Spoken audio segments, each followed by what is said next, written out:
I'm gonna tell you right now, Andy is not 35. Oh God, no.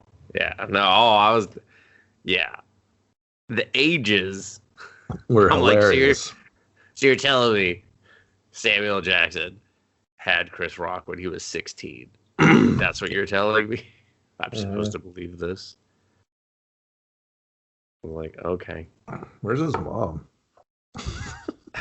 She obviously died during childbirth. No, man, she married a cop. Couldn't take it anymore. Yeah. Nothing happier than a detective's wife.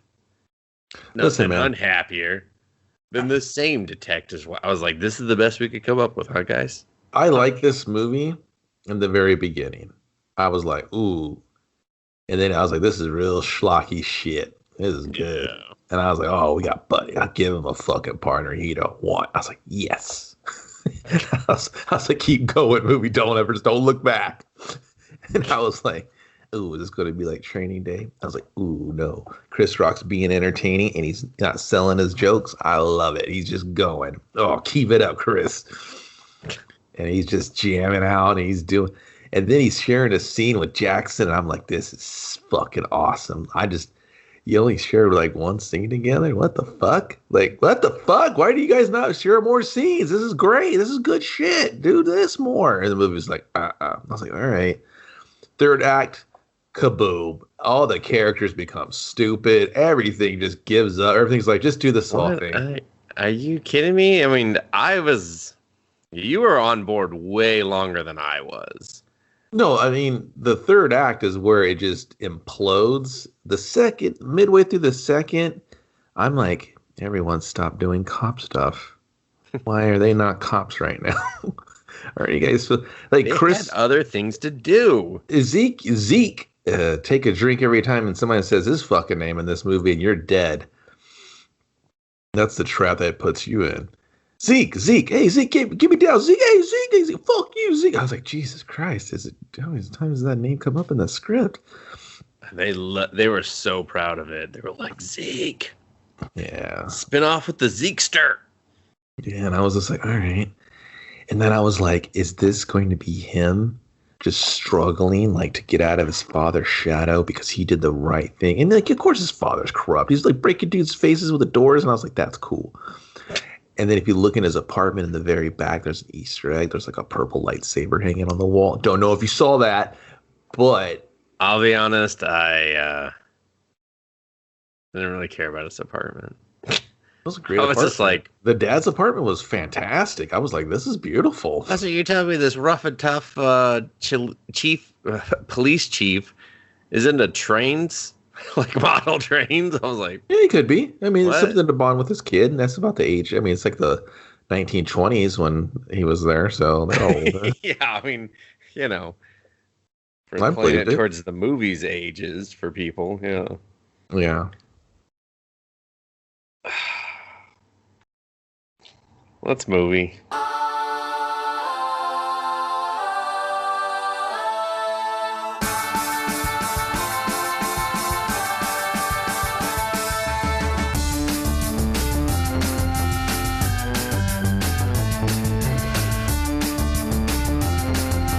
Welcome, listeners, to Let's Movie. Let's Movie! Tonight, that movie is Spiral 2021. Spiral from the Book of Saw was the original title. I've still seen it listed as both.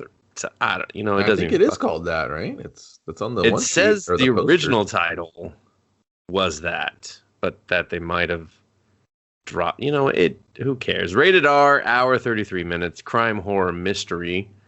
If you can believe 2 out of those 3 things. Director Darren Lynn Bousman. So it's a fucking winner when the guy's got 3 fucking names. Writers Josh Stolberg and Pete Goldfinger, who you might know from, and wait for it, they both wrote Jigsaw. They both wrote Piranha 3D. And I'm pretty sure they both wrote Sorority Row. What are you talking about Darren for, man? 3 names. Try 3 Saw movies he's already directed. That's bro? Oh, yeah. He did. What did he do? Well, oh, yeah. Saw 2. The good one. The good one? I will still say I enjoy Saw 1. Saw No, listen, 2. listen. That's Saw 3 and Saw 4. I know. I was being. You just that joke just dropped right in front of you. You're like, what do I do with this? Yeah, I wasn't expecting it. Saw 1 is a terrible, great movie. Yes, I will agree. Yeah. It's so great in the room, and it's fun. Like, I mean, I remember seeing that at the theater, and I was like, that guy's not dead. And then they were like, oh, we'll get there. And I was like, no, get there now. And then they were like, isn't this fun? I'm like, I'm having fun. And they got some traps outside. Oh, those traps are fun. And then they kept doing this cop shit. I was like, this is awful. Don't do the cop stuff. The cop stuff is killing it.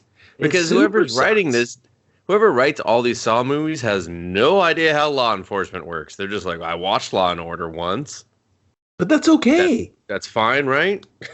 That's okay, because listen, like it's who memorizes other people's badge numbers, Kevin? No, no one cares. So these are schlocky, terrible. It's like so, like kind of dramatic and dumb, and it's almost like TV cop shows where you're like, is this what cops do? Who knows? Who gives a shit? And then he's like, well, they shoot and ask questions. I was like, yeah, well, they do that. That's for sure. You got that right, movie. They just shooty, bang, bang. And I was into it. When this schlock just started schlocking about, I was like, all right, not bad for box office. It's currently at 29.5 million on a budget of 20. You did it. You're back, Saw. You did it. They're like, usually we quadruple that, so not really. We got a road ahead of us. And I thought we're done with the Saws, and they were like, we are, but we're back. They never. Yeah, no, they just pivoted. They pivoted to Jigsaw. And then now they're pivoting to from the book of Saw, where they're just like, okay, copycats. Like, what does that mean? Like, was there like a... Well, because like a book I should have bought? No, I think it was like Saw 4 or what, like when it was really wearing out and they were like, okay, or maybe it was actually Jigsaw. I don't know. I just watched these movies after the second one. I barely watched the second one. I just, to my understanding, at some point, his like criminal manifesto was released to the world, and so now there's all these people that are obsessed with the same idea or whatnot, and they were just like, there you go. I don't know how you could be obsessed with it. You'd have to have like an engineering degree to pull off some of these contraptions. People can't do, not the average killer's doing this. This is high level shit. Then you're not welding. Jesus, welding. How's your welding degree? Pretty poor. How's your spelling degree? I'm excelling actually in welding. My welding degree, I have flung it the fuck out though.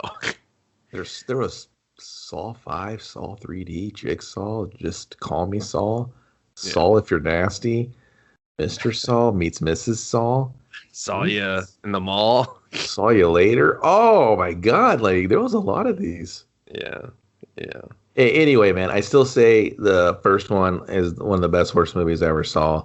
Yeah, for sure. No pun intended. And I think the movies after that, I just couldn't be bothered whatever story they're trying to tell.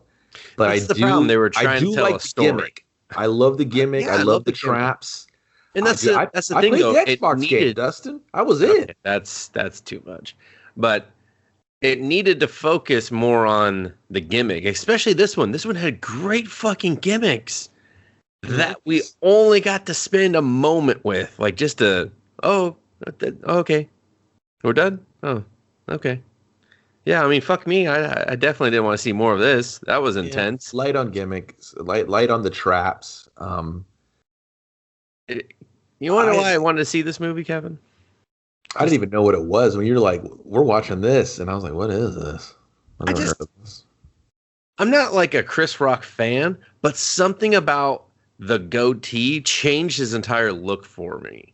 He looked like a smug bastard, and I was like, oh man, is this Chris Rock playing like a gritty cop? Like, I don't know, something about that was interesting. And then I realized it's just Chris Rock, and Chris Rock, even though he's had an extensive career in Hollywood, has never bothered to learn how to act. No, you know what? I'll defend him in this, and I will say in the very beginning he wasn't.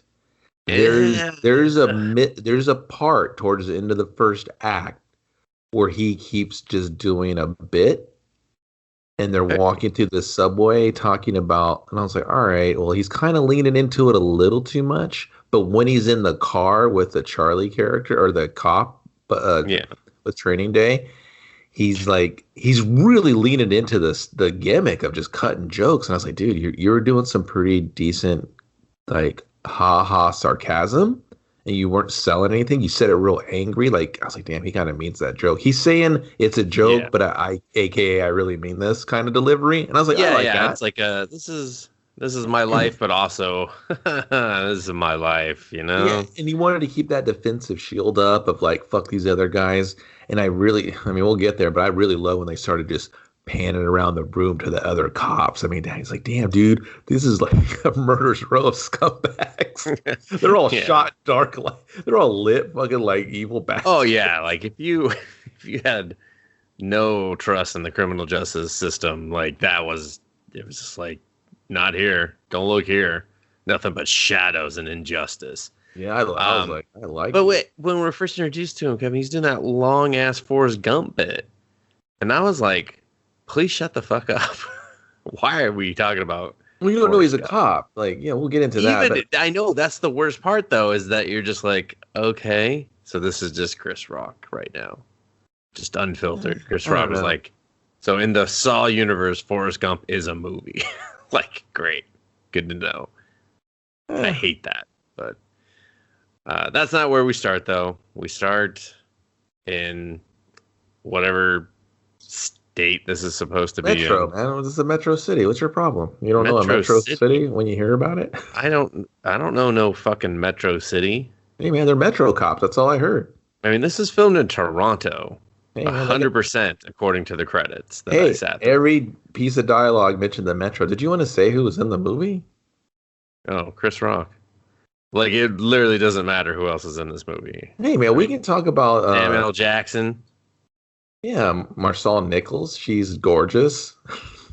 Yeah, all right. And that's about it. That's all that matters. Okay, Max Minghella. I hope that's close. No. And that's... it's probably close, Kevin. I mean, the rest of the people are just... People. It's just a typical... Yeah, it's just a Saw movie of like, those are people, they may or may not die. Or they might just be annoying for a while. So... Yeah, I was just like, I saw some Lifetime background actor cops that finally got to like say a couple lines. I was like, oh, I've seen you stand in the background of cop shows before. Oh, look at you. You get to say a couple lines. Good on you, O'Brien. You know, so. It's like, thanks. He's like, thanks. Hey, good to be appreciated. I'm like, hey, good on you. But we start off in Metro City, I guess, because Forrest Gump exists, but not this city doesn't. Oh, get over it, man. It wasn't that bad. It's a little weird that the city was just Metro. They weren't even like Alabama or something. I don't know. That's a state. I know, but I'm just saying based in a state, and then you can pick a city. I'm giving a state, and then you pick a city example. You know, fuck you. Anyway, they're in Metro City. It's a final fighting guy there, and Hagar's running for mayor. Seriously. We're watching this guy and like and that's why I thought it was weird. I thought this was in the South because he's wearing like a very Southern. Dude, Jesus, who gives a fuck where it's taking place? No, because because of what he's wearing. It feels very Mardi Gras-ish, Kevin. Like he's wearing like just like a old white guy, light cotton suit, very breezy. He's sweating a lot, and then this guy bumps him. And he's just like, hey, buddy, cool. And then he sees the same guy bumping a lady and take her purse. And he's just like, oh, hell no, Metro PD. And starts running him down, not very fast. And the guy's very, very obviously making sure he's following him. He's just like, will you hurry up, you slow-ass motherfucker? Yeah, he was pretty slow. Yeah. He even ducks between two porta potties, turns around, leans on it. Come on, hurry up, get me already. Come on, like I cleared a fucking path. What the fuck? Who gets bumped and then just instantly goes back? No, go back. There might be someone who's following him. We gotta block him. And then he's going down a sewer, And the guy's like, oh, fuck, not today. Not on the 4th of July. All right, I guess I'm going in a sewer. Turns out not to be a sewer. It's just, I guess, a train tunnel, subway tunnel, if you will. There's some train tracks there. Yeah. It's very clean. It's very clean. It's nice. The Metro takes care of the Metro. He carries a flashlight with him at all times. I don't know where he's keeping it in those breezy cotton pants, but he had one. Once you're a cop, you're always a cop. He's like, I don't care if I'm wearing... Hey, Kara, I don't care if I'm wearing the breezy pants on patrol, okay? Give me my fucking flashlight. It's going to pull down your pants, boss. He's like, no, not my pants. I wear 2 belts. Maybe just some suspenders, some bracers, if you will. He was like, I'm going to go full out. If you're going to wear the breezy cotton suit, you wear the suspenders. That's how it goes. Anyway, he gets down there. Takes a long time to get jumped. His face is covered by some, I don't know, suffocating gas. We'll just call it. Because they never actually once say chloroform or anything like that. It's like a stretchy trash bag that just knocks you out instantly. Yeah, oh yeah, super instantly. Like no other drug will live before it or after it. Because he also has a chemical engineering degree from Metro State, if you will. Oh. And then the gentleman wakes up with his tongue through a contraption, a thing around his head, making it very difficult to see the shot. Yeah, it's like a vice. It's like a vice on his tongue that's making his tongue protrude out, and he's got these barbed wire. No, wait, Bob. Yeah, they were like barbed wire. Barbed wire? It was kind of. It was weird because it just looked like a spiky cuff, but it really was just like I don't know, like a twister bracelet on him. Yeah. And he's standing on a chair and ladder. A little ladder. You're right, a little step stool ladder thing. TV kicks on, and the most just pig mask and it's a pig mask, but it's just the voice. I was like, listen, we all know the Jigsaw voice. It's the speech to type. Yeah, this is like type to speech. Whatever that shit's called. Yeah, it's a type to speech for sure. It's like someone put their Google voice on New Zealand and then had it type and say all this shit. So, and it's like, hey, do you want to play a game? We're introducing that gimmick.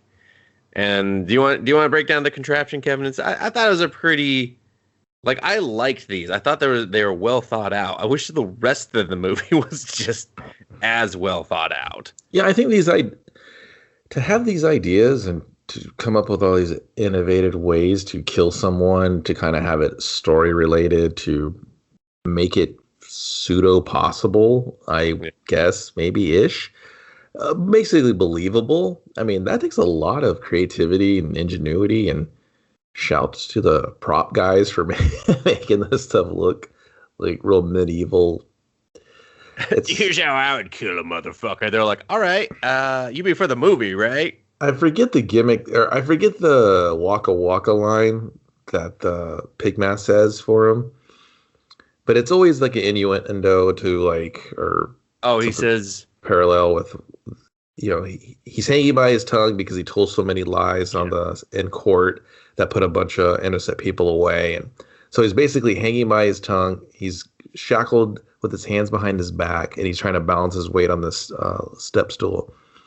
And if you don't either rip your tongue out, this train's coming at this time to basically obliterate you. So rip your tongue out, fall down, you can never speak again, but hey, at least you have your life. LOL, that's all for you. So he's just fighting it, finally gets his hands to the front of him, he's working it out, and it could be cool, but it does that really early 2000s spastic editing that I really wish they would have got away from. I know it's like a Saw staple where it's all these jump cuts and just it's kind of annoying. And I had a huge problem with the way the tongue and how big this fucking tongue was and how much mobility he had away from it. It like, what the fuck? Like he had a lot of room. It was weird. Like you could tell it was just kind of like they put some, I don't know, fake Well, of tongue course, shit it's like a on. prosthetic type. Yeah, it was just, but it was like kind of a bad prosthetic. It was just way too much to where I was like, when it wasn't too spastic and I could actually focus on it, I was like, oh, that's kind of weird. And I'm pretty sure that's what it's for, to kind of cover up some of the contraption. But so the Detective Boz is hanging there, and he's a big Kiss fan, and he just can't seem to get it undone. And he's like, "Do I rip it out?" Gene Simmons. So I was just like, maybe is he going to bite through it? I figured he's like, just bite through your tongue, man. Roll off to the side, and then have this movie really go nowhere. Because it seems like if you rip your own tongue out that way, you're going to die from instantly. Exactly. So, well, safe to say. Oh, by the way, I guess there's spoilers in this, if you're interested. Oh, like, why did you click on this podcast? Because you want to hear about it. Is this your first episode? Oh, God. Sorry, everyone. If this is your first episode, welcome. First of all. Thank you for checking us out. Yeah, but we are super duper spoiler heavy. So if you did not want Spiral and all its contraptions and the entire plot and reveal of who is it, then don't listen any further until you watch the movie. So, or you can hang out and hear a subway just smash right into Detective Boz, and he goes splatterhouse everywhere. Yeah, he was like. Yeah, why did he explode so much, like in the middle? Should have. That's because he's a bad cop. He's a dirty cop. You're a dirty cop, Detective Boz. Yep. Should have kept your lying tongue in your wife's vagina. And they're just like, excuse me? The fuck did you just say? She was very red-eyed. It bothered me. But, yeah, so Boz is dead. And then we got to meet Chris Rock, who's in a hotel with the other men, and he's talking about Forrest Gump, as I mentioned. They're going to do a caper. Yeah, they're definitely going to caper it up. It doesn't look like a caper that's on the up and up, though. More of like a criminal empire caper. Well, it's 4 guys going to rob this drug dealer in a hotel. Yeah. Yeah, it's a really weird approach to it. Yeah. Because they're dressed in, I don't know, like cleaning uniforms. Yeah, they just have these generic like mechanic jumpsuits on, and they all zip up, and then they ski mask up, and they grab their semi-automatic guns and fully automatic guns and whatever in their duffel bags. They kick in a door, but they leave one guy outside, and he waves an Uzi at someone who opens their door. I'm like, dude, if you just stood there, like, why are you guys just? Yeah, what are you on the lookout for? Especially if someone's calling out time. Yeah, and then they go in there, and there's some junkie chick passed out, and there's some other dude, and there's another dude, and they just go in there and just steal all this drug money and all these drugs, and he's like, yeah, let's get out of here, and they're in there for 5 seconds, and you see them going out on this freight elevator, and then they change their clothes, and they're all these suits, and they jump in this Mustang convertible with all the that's in the elevator. Yeah, that's already in the elevator, and then the doors open up so they can speed away, but then there are comically obscene amount of cops are all standing shoulder to shoulder and pull guns on them, and then one of the unis is like, Zeke. Zeke, I clearly know every detective in the fucking department, and you've been missing for several days. And you're like, wonk, wonk, and all the bad guys are like, oh man, he's deep cover. Yeah. Until we get back to the station. And Detective Angie, who's never not wearing the tightest, cuttest, whitest top I've ever seen. I was just like, don't ever change the uniform. She's like, I don't plan to. It's called a uniform for a reason. Beautiful lady. She is, yeah. I was just like, God, it's going to suck when you die. They got handy. Maybe I can squeeze one out. I was like, don't cover her face with fucking wax. Ah. I know, movie's so cruel. Let me do it. Woo. But Angie is yelling at Zeke, whose name you will never forget. And I think the reason they say it so much, Kevin, is so that you don't call him Chris Rock. Maybe. So, and she's just like, what are you doing? Unauthorized undercover work? You could have got yourself killed. and you could have got someone hurt. And he was just like, well, maybe if you fucking this place didn't suck dick and balls. Yeah, I was like, oh man, I love this schlock. He's a bad cop, and nobody can tell him, oh, he's a good cop. He's playing by his own rules. I'll take it. Take that. He's like, if I can trust any fucking cops in this place, and there's like 5 cops just staring 2 feet from the fucking window. They give no shits that they're being called out. There's a Scarface, and then there's O'Brien, and they're just like, oh no, this is good. Zeke's back. I fucking missed the drama. My mom's on the force. I was like, all right, what's my mom doing here? She's like, oh, honey, you got some smuts on your face. He's like, come on, Mom, we got crimes to solve. Get in the car. Where's that buddy cop movie? They tried that with Stallone, and remember, it failed miserably. Throw Mama from the train? No, don't shoot her. Stop her, my mom will shoot. She was a cop? I mean, she got deputized, I think, about midway through the movie. It doesn't matter. She was a golden girl. No, it does matter, because that would be awesome. I mean, no, it would be great to remake that movie, like, better. You know? Like, we're just really going to fix the problems the first one had. Mostly in the casting, really, is where we're going to fix everything. You got to hit him with the ha-has. Yeah. So Zeke is, she's like, I'm giving you a partner. And he's just like, yeah, I don't want no fucking partner. I'm fucking Zeke, one man, one show, one army. I was loving it. I was like, oh, I love this. They're going to give him a partner and they're not going to get along. This is going to be great. And Angie's just like, shut up, Zeke. Shut your fucking beautiful face. And he's just like, all right, didn't need to be called that. She's like, get me, Schneck. It looks like Schneck. You know, like he's yeah. He's an internet snake, you know. And he comes in, he's just like, oh, hey, and Zeke's just like, fuck, you don't want me as your fucking partner. And they sit down, and there's a dead rat. Because he's a rat, everybody. He's a rat. Do you get it? Oh, yeah, I think he mentions when he's yelling at her, he's like, I turned in one dirty cop 12 years ago, and I've been watching my back ever since. And then they shot me in the back. I mean, it wasn't actually them. They just didn't show up to cover my back. I get it.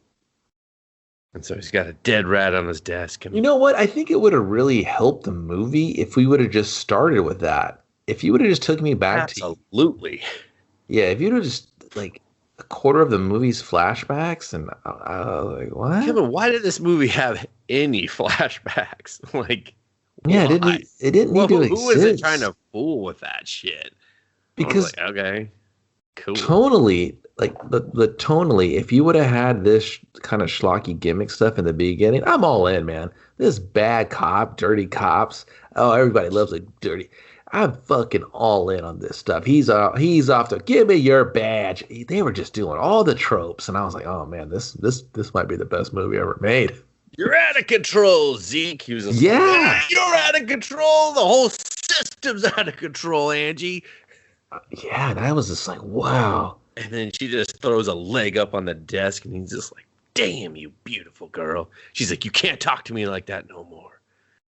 I'm your superior. He's just like, one time for oldies. And she's like, you know you're going through a divorce. And then he's just like, yeah, you damn right I am, girl. I'll never see my boy again. Yeah, just get it all out there. Just like really schlock it out there. Yeah, man. Just get all that exposition out. And then, you know. But anyway, back to the real movie. So then, William Schneck is, I'm going to keep calling him that, by the way, Kevin. So he's like, hey, your dad, he's the reason I got into law enforcement. And then they both pause and dramatically look at a picture of Samuel L. Jackson with a goatee to make him look just slightly younger than he actually is. There's like 5 versions of him in the movie, so that was version number 4. That was, version number... Well, technically version number 1, since that's... Probably 3. Well, he was the chief then. He was older, so...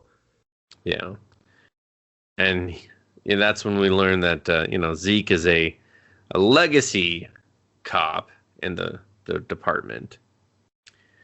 And I had to like pause the movie here and be like, did I miss a second or like a different movie where Samuel L. Jackson played a bigger role or something? Because this is like Jigsaw, and they're making him seem like he's the guy who caught him or something, but I know that's not true at all. Wouldn't he be like Danny Glover's character from the first one? I don't know. I don't really know the whole Saw lore, and I've watched the movies, but I haven't retained anything of them because they were all the same, basically.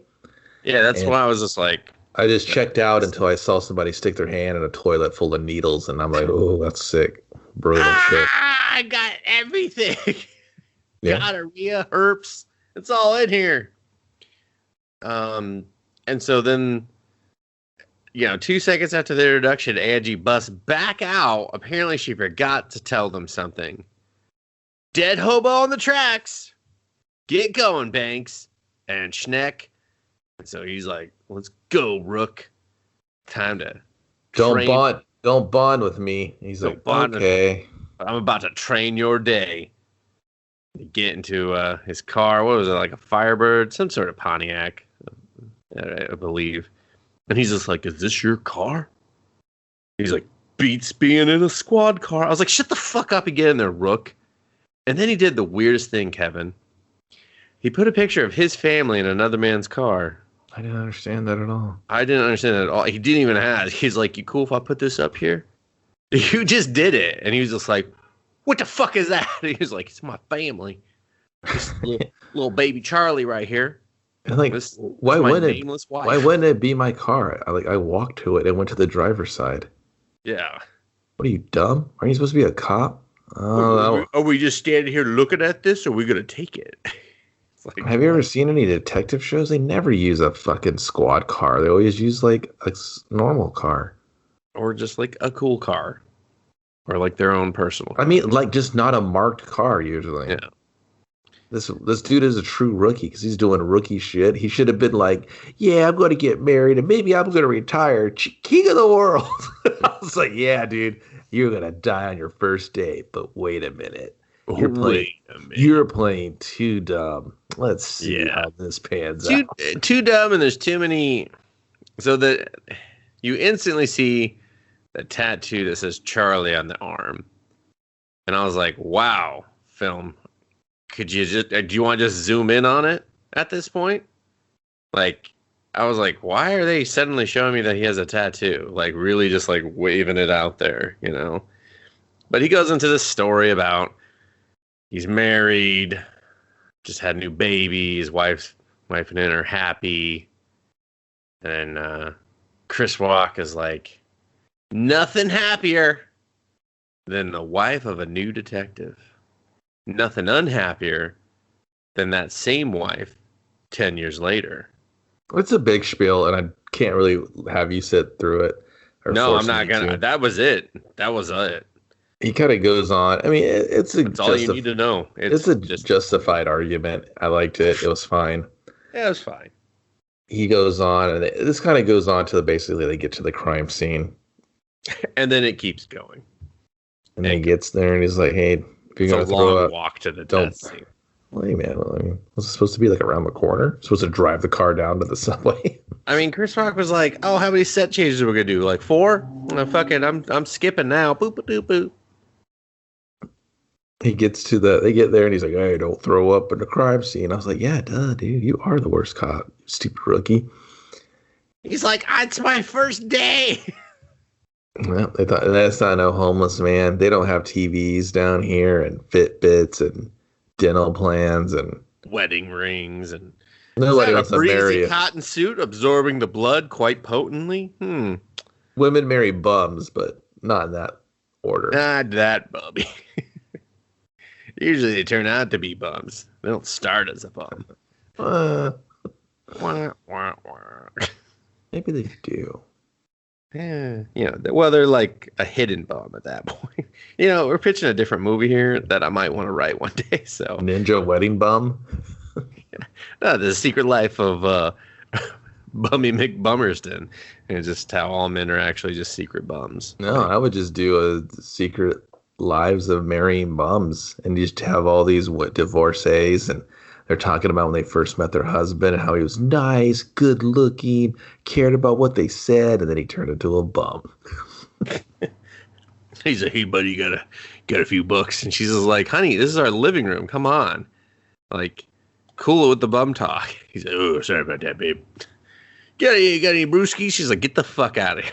Like, seriously, get a job. That's a word. That's a bad bum lingo, dude. I don't know if you've been around some bums. I mean, it's been a pretty bum-free year for me. So now, if you want to talk about caps and gowns, Kevin, I've been hit up for caps and gowns nonstop. I can't leave the house. Someone's like, you want to support my caps and gown? I got Cash App. I got this. I got that. I'm like, I don't give a fuck what you got. I'm not giving you any money for a cap and gown. Your school sucks. Sorry. What? Show up at shorts and give them the finger. Okay, I don't know what to tell you. Dude, is somebody what? Like, yeah, you haven't been hit up with that? Oh man, like 4 times this week, Kevin. I'm not even exaggerating. 4 times this week, and I looked at the kid. I was like, "There's no way you're graduating high school right now. You're like 12. What the fuck are you talking about, cap and gown? Don't they graduate everything? I don't know." Like, dude, I don't live in the valley. That sounds like a valley problem. oh yeah. That's because no one can afford to graduate in the beach town. Okay. Wait, what? Ain't no kids there, man. You can't have kids there. You can move the fuck out real quick. You get a kid, and you're like, oh, can't afford the beach life. We got a baby. We got to go. We got to go back to the valley. Even further if we can. Anyway, yeah. So they discover it's not a bum, and they're like, it's going to be real hard to identify this not bum. 2 seconds later, it's our. We got a package with a thing that's gonna identify this bum. What is it? It's like a dude. It's a fucking USB drive, you dork. Oh, it's just the USB. I couldn't remember if the first one was just a USB or if it was like in something else. Well, we got to play the game, dude. So you kind of glossed over a bunch. They find out it is one of their own. No, they find out. No. They find out with USB drive. Yeah. They find out with the USB drive because it reveals the courthouse thing, and they go there. And then it's his badge. No, yeah. They don't have the badge yet. Yeah, that's when... At the courthouse. Anyway, okay, you're jumping ahead. Thank you very much. So, they get the USB drive. He plugs it into Rookie's computer. He's like, why are you doing my computer? He's like, I want to fuck my shit up because I'm Chris Rock and I'm funny right now. They play it, and they're like, Detective Banks, do you want to play a game? And it basically tells them, like, go to the courthouse, figure out who it is, blah, blah, blah. Because it's a little cryptic on this one. It just shows the spiral, and then they're like, oh, that's the courthouse, because they see a sign above it. And then they goes over there, and they're like, and the other 2 cops show up. They're just like, oh, no, maybe Boz has done something Bozzy again. And I was like, why are you don't know it's Boz yet. But the other 2 are sure up their ass about it. All of a sudden they care. Yeah. Well, they just... Well, yeah, no, because he said you just care because of the spiral. Everyone was like, ooh, we got the jigsaw. Well, yeah, they think it's a copycat killer. So so the whole department shook because they're just like, oh, man, remember Saw? And I was like, how could you forget? There's like 29 of them. And I was like, oh, I know. Only 6, thank you very much, sir. This is the 7th entry. But do you remember Saw? But do you remember the first one? Not the rest, because no one does, but, the first one. Did you play the game on Xbox? I'm like, yeah, I did. Did you get all the achievements or just some of them? A good portion. Can he just climb the wall and get the fucking clue now? All right, I'll climb the wall. Fucking settle down. So he climbs the wall. There's the tongue that was missing because I thought that was weird too. I got there and I was like, what? They didn't leave the tongue hanging here? All right, whatever. So there's the tongue and a badge. And he pulls out the badge and he reads the number. And he's like, it's Boz. I thought they did that at the department. No, then they go back and Angie's like, it's Boz. They do it twice, man. He does it and then she does it. She's like, listen, I know we all love Boz. But Boz is splatter pancake. And then what's his face? Oh, the Fitch guy. He's just like, I notified Kara, And then Chris Rock's like, oh, you're on a first name basis with her? Would you send her a dead husband emoji? Because Chris Rock hates emojis. He will bring up an emoji in a heartbeat. This is not the first nor the last time I've heard him bring up emojis. But he goes off on that, and he's just kind of pacing this room like a fucking caged animal. I did enjoy this because he looks frustrated and pissed off. And the gist is basically Boz is his friend, and he tells off this whole fucking room. He was like, Boz was family. Boz played with my kid when none of you would even get my back. And he's just like, fuck all of you. Fuck that. Fuck you for talking to his wife before me, you piece of shit. And just lights this room up. It's decent.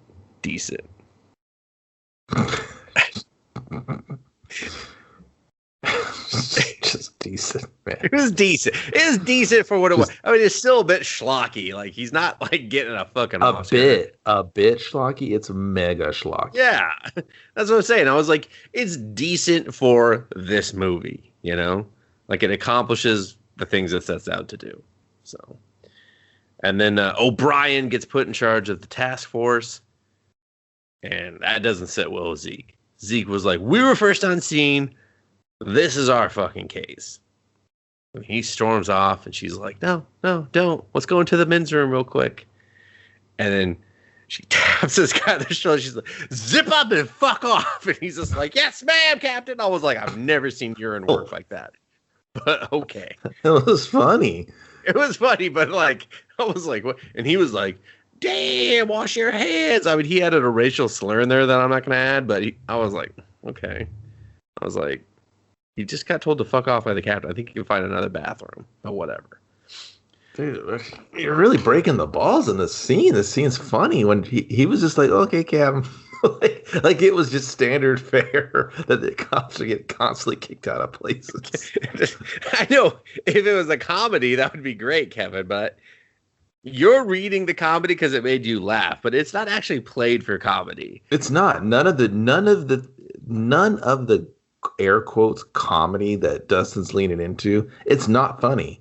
Like, it's not played for comedy's sake. No one laughs, no one smirks or snickers. Yeah. Like, Chris Rock, he doesn't sell any of his own jokes. But if there's a big, chubby, fat white cop pissing, and this hot lady taps him on, she's like, zip it up, get out. And he's just like, damn, again? Like, it's just like, that's standard fare in this precinct. At 35, this is how she runs her precinct.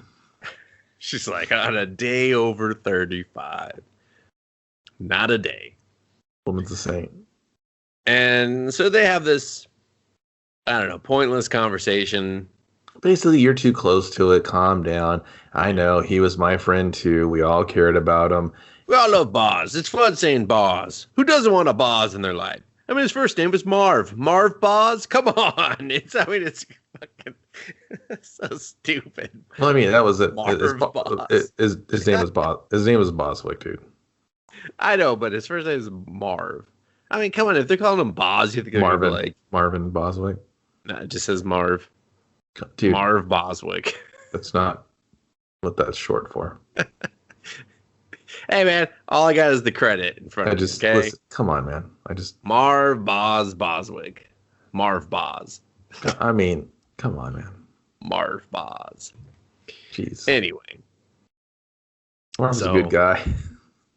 I mean, not really. He lied more on the stand than anyone else. But she's like, all right, I'm going to give you the Marv Boz case. And he's like, all right, give me the Marv Boz case.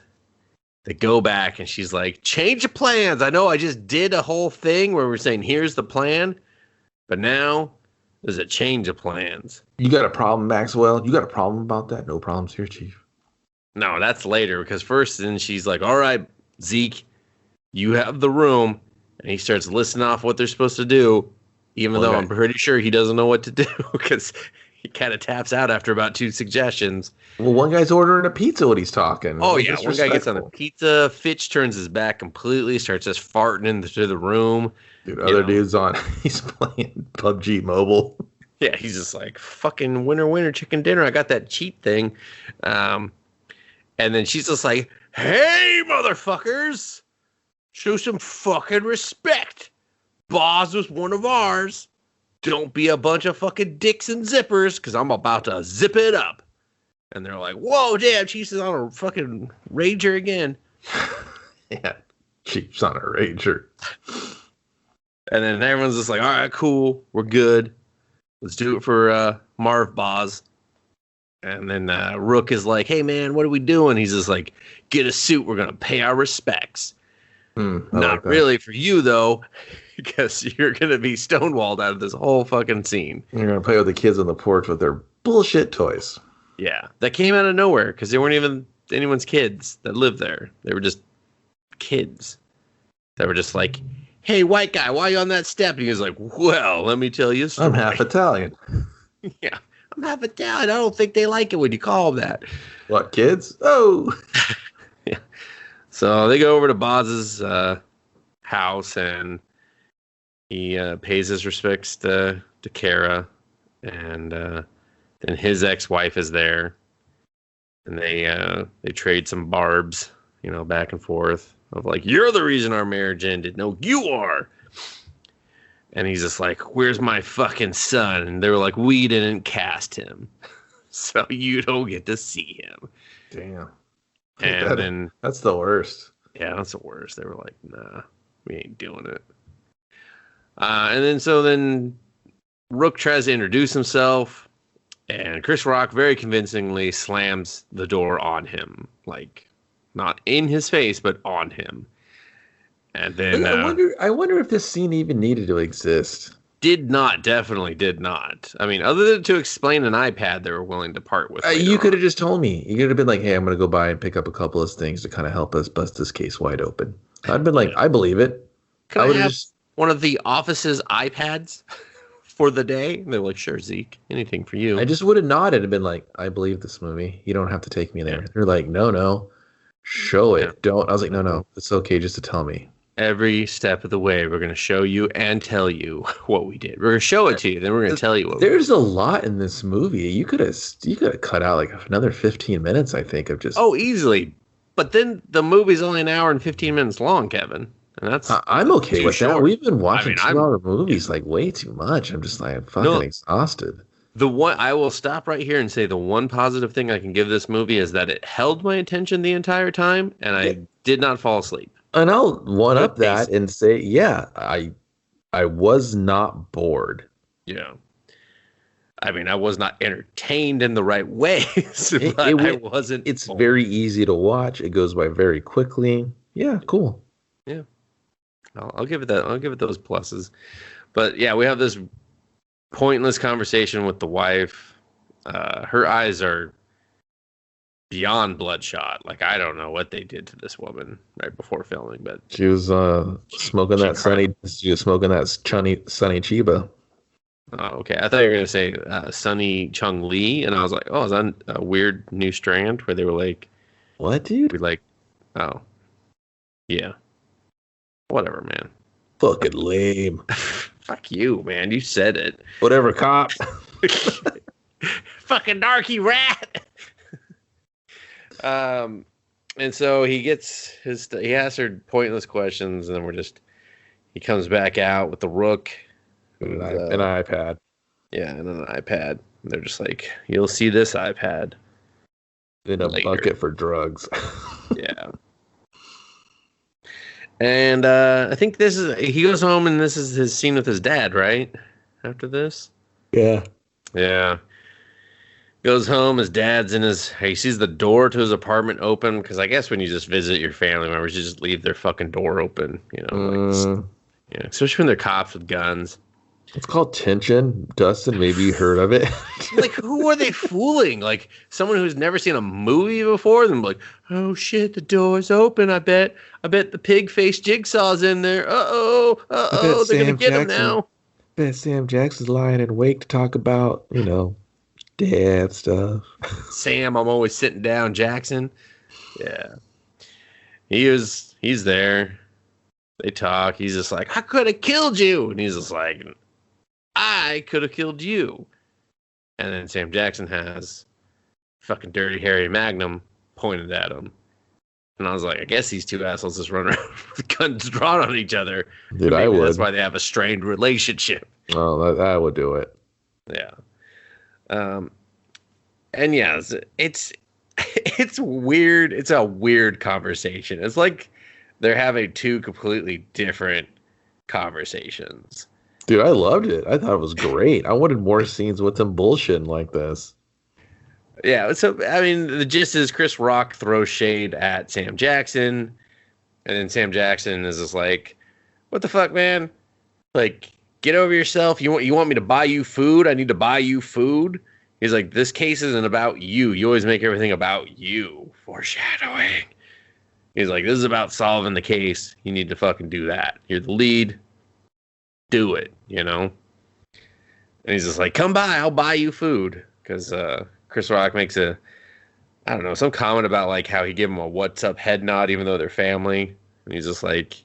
Dude, the whole scene's great. I love their banter. I loved it. It's fun. I had fun listening to them.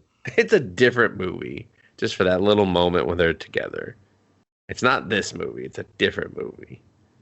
So... And then I think we're just on to the next day, aren't we? Mm-hmm. Yeah, we're in the war room trying to figure shit out. Nothing's really going on. Very importantly, very noticeably, the rookie's phone dies. And he's got to call his wife. Can I borrow your phone? Can I borrow your phone? He's like, don't drain my battery. Here's 3 more jokes about my battery on my phone. Mm-hmm. These fucking phones today, and they're shit-ass batteries. They're not very good. I will attest. They are a lot better now, Kevin. Okay? They know that people want good batteries. All right? That's, okay. Stop letting everything run in the background, everyone. There you go. My phone sucks. I need a new one. Yeah, you should get a new one. You're due for an upgrade. They're so expensive. I mean, you should buy them outright. That way you feel a little bit more better about yourself. You're not paying for a phone that you end up hating 6 months later. And you're just like, I'm stuck paying for you. I hate you, phone. There's newer phones, better phones now. And I'm just looking at you, giving you money every month. You're never going to have the new phone. No, unless you're a tech phone reviewer, and then you just have all the phones. And then you don't appreciate the new phone. No, you do not. Because you're just like, whatever, I'm using whatever today. Yeah, so War Room, I think Zeke dismisses everyone, and at some point we cut to Fitch and his partner like out in the field. They're looking at these dead cameras, and they see a pawn shop that has a camera, so they're just like, we're going into the pawn shop. And they go, the door's locked. Business is closed. Then Fitch he slaps that badge on the window. He's like, open up, motherfucker. Yeah. It's Fitch time. Fitch is dirty. He's a dirty cop. The owner's like, yeah, damn it, dirty clop o'clock. Dirty clop o'clock. Dirty cop. This is why I try to close up early. All right? Fuck. I've asked them to fix that camera so many times so you guys don't come in here. Damn it. I hate dirty cop o'clock. It's the first time of day. And in Metro City, it seems like it's dirty cop o'clock. Dirty cock. Dirty cock o'clock. What part of Metro City are you in right now? I mean, the bad side, obviously. It's the dirty cock side. Sister. You're the one that made this crazy tongue twister of dirty cop o'clock. All right? Now I got to think every time before I say the damn thing, so I'm not saying dirty cock o'cock. Why are we still talking about this 2 seconds? Anyway, he discovers he knows this meth head in the scene. He's like, I know that meth head. That's Benny. Let's go find Benny. And his partner's like, should we tell Zeke? And he's just like, fuck Zeke. As everyone in the police station seems to say. Yeah, I believed him when they said fuck Zeke. I was like, wow, they do not like this guy. Yeah, I mean, I believed it when he said fuck you to them too. You know, there was animosity there. And so he's like, I'll take the building. You go find, I think, the dealer. So she obviously just went home because she's like, I am not going to bust a fucking drug dealer by myself at night. Like, that's scary. Shit. Yeah, she's like, I mean, I'm dedicated, but not that dedicated. I got a pension I'm worried about. I don't know, suicide mission here. Yeah, she was like, I got like fucking shits on tonight. I got shit to watch. So she's out. But Fitch, he goes into an abandoned warehouse, sees someone sleeping on a shitty mattress, and is just like, Benny, get up. I think it's the Junkie Connect, Benny. Yeah. He's like, Benny. He pulls back the sheet. Pighead. And he's like, Pighead mask, yeah. And then you see someone in the background. But does Fitch check the room? No. Does he forget that he's a cop and he should always check the room? Yes. Yeah, Fitch is a bad cop. He's a bad cop. He's been a bad cop for so long, he doesn't know what to do. He's not as a bad cop, but I mean, he's a bad cop, but he's just not good at his job, cop. No, I mean, he's a bad cop.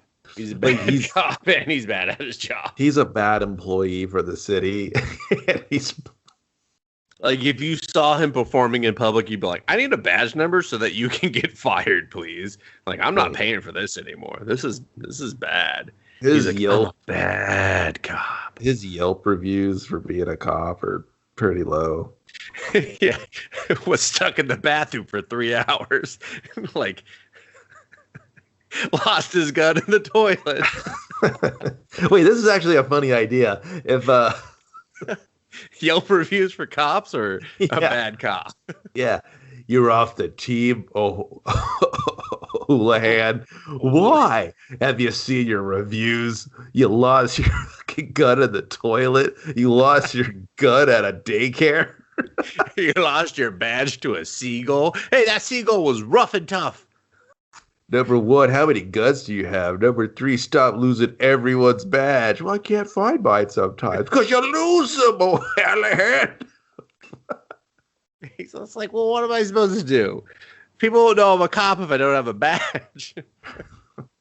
You pin him to your fucking chest and you never let go. He's like, well, check it out. I got one good review. He's a good cop. You do the best you can. Love, Mom. 2 stars. That bitch. That's still your best review. He's just like, damn. He's like, the movie's called 1 Star Cop. Yeah. It's called just a little bit better than that bad Subway. People are like, what's this movie about? Subway's a cop? Or I don't get it. And then he's just working at a Wendy's. And he ends up being a part of a major drug operation that's running out of the back. Did you see those Pringle Wendy's that are coming out? No. Those Pringles flavored Wendy's sandwich. I mean, what sandwich from Wendy's? I think it's the spicy chicken. If it's the spicy chicken, I will try it. Hey, man, I've been fucking with Pringles a lot, like heavy lately, so I'm excited. like heavy, like enough to do a promo for them right now. Dude, check out their flavors, man. Wake up. Wake up, motherfuckers. You're sleeping on Pringles. Yeah, do you know why they can't call themselves a potato chip? Because they got sued at their inception. So to skirt around it, they were just like, we're like a smashed potato thing.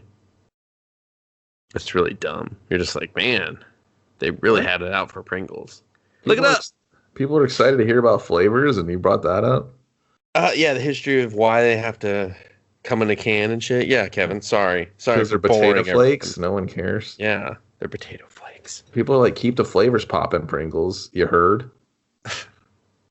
I don't know where we're at in this movie anymore. Oh, Boz in the... Or not Boz. Fitch in the warehouse. So he gets jumped. And... it's a knockout bag. Yeah. And I think this is the one where we actually just go back to the police station. We don't actually get to see his death right away. Yeah, you're right. And I didn't like that. Yeah, I didn't either. It kind of annoyed me. Because I was like, no. You already established the system for this. You don't get to then instantly break it on the next death. I don't like that. I don't know. It was dirty pull because there's not a lot of the Saw gimmicks in here. And then they're about to give you a new one. They're just like, yeah, you got to wait 15 more minutes while we cop it up. And I was like, that's the suckiest part about your stories is the cop part. Yeah. So they get a package. It gets all the way delivered to Zeke. And they're just like, put that fucking guy in holding. And he's just like, just a carrier on a bike. What the fuck? They open it. Another zip drive. He doesn't care that it's his computer this time because everyone's got to look over his shoulder. He's just like, all right, yeah, you're looking at my computer now, fuckers. And then they see a truck under a bridge. And he's just like, all right, let's go to that bridge. We know that bridge. They get there. They're walking. Only Zeke can go up to the truck. He pulls it. Dead pig. There's like 800 cops. I was like, what if this dude just like had all these bombs set up or something? Yeah, I was like, you're fucking. You want to get rid of the police force? Blow them the fuck up, and they all show up to your second. All you do is entice them with the second one, apparently, and then they all show up. Guy's coming out of retirement to show up for this call. Well, they're like, fucking. I was there on option 8 or whatever the fuck it was. I'll show up again. But anyway, they open up the truck. They're perfectly painted spiral. Option 8. I love option 8. Option 8. You know how many people I fucking smacked in the face with option 8? Oh, fucking option 8 was great. We were shooting civilians and saying they had guns like you wouldn't believe. Left, right, and center. I mean, we ran out of fucking guns. We were planting so many fucking guns. You know, the homeless guy shot me. He did. Yeah, he had a gun on him. Look, fucking guns in this city are out of control. We need some sort of gun law. No. We're good. We got option 8. We don't need it. We don't need it. I don't think it was called option 8, but I never seen it. Yeah, I don't remember what it's called. So now it's option 8. So or section A or something. I don't know. It's something real stupid. But yeah, he finds another, little box. He opens it. There's fingers and another badge. And he reads the badge number. And Zeke has memorized everyone's badge number. Well, everyone's there. He just matched it up. Who's missing? The whole fucking precinct showed up. I don't see Fitch or his partner. Which one is it? I'm going to flip a coin. I'm going to say it's Fitch. Yeah, partner's like, you know what? I'm just out of this movie. Yeah. They go to her and they're just like, he takes some stress days. She's like, I'm real stressed out. This whole cop killer shit. I'm not made for sterner things, okay? He asked me to go to a drug den at night. I was like, I'm out. I'm fucking calling HR in the morning. This whole continuing to make these movies really got me fucking antsy. She's like, you're only in this one. She's like, yeah, I know. I'm real fucking antsy, okay? But there's like 72 of these or something. I could die in the next one. They're just like, what the fuck? All right, whatever. Fair enough. So then we cut to seeing, she's like, this is where he's at. We go to the warehouse and we see Fitch's body already dead. And you're like, what the fuck, bullshit? And then we do this weird, like, go into Zeke's mind and see him figure out the crime bullshit. Where then we go and we actually see what happened. So Fitch wakes up under like a water faucet, just like. So here it is. Popped him in the head. Take it away. Kevin's going to steal all the kills. No, okay, you can do this. No, I've talked enough. I'm really fine. So he's in this tub and he's like partially submerged. He sits up and he has a contraption on his head. Looks like a catcher's mask, just really snug and a heavy metal back to it. Just to really make it hard to tell who the fucking actor is again. Yeah. And his fingers are all like laced up with this webbing type thing that stretches out, and it's attached to this crank. And when it cranks, it's basically going to pull. It's like locked into like the knuckles.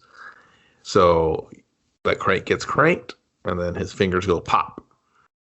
So if he doesn't get his fingers pulled off because he's pulled the trigger on some innocent people and they lost their lives because he's got basically a short fuse, it sounds like. Basically, if you tell Fitch off, Fitch tells you off with a gun. Hey, what time is it, Fitch? Whoa!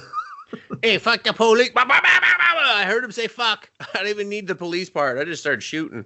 Yeah, he has. No one disrespects me at my dinner table. Wife is like, that's our third child you've murdered. This dude. And he likes to share with guns. Yeah. And if he doesn't do those said things, there is actually open copper lines on the side that will touch the rising water. And basically the copper is leading to this power source that will electrocute him. So either Kevin, when he sat up panicked, how come he didn't get electrocuted? I don't know if was it even tall enough? I mean, he was excuse me, around. the water. Yeah, but it needs a clean connection. You know what I mean? Like it has to have a constant connection. You can't just break the water. You need a moment to. Yeah, you can't. No, yeah, like you can't like sprinkle it on there and it like holds the electricity. But no, I get what you're saying. So he struggles with it. You know what? He almost had it. I did like this part where you can see the finger slowly pulling, like kind of really cool, pretty gruesome if you're into that stuff. Yeah, I mean, it's not something I'd want to have happen to me. I think that's the thing about both the kills so far. I definitely would not want my tongue pulled out. Like, that seems horrific. And the fingers bit by bit, and I like when they show it like pulling out of his hand. That was really cool. Yeah. Well, and the catch to this is he has to bite down in order for the machine to work. Right, to activate. So when he screams in pain and agony, he stops the machine. So gotta have dedication to really change.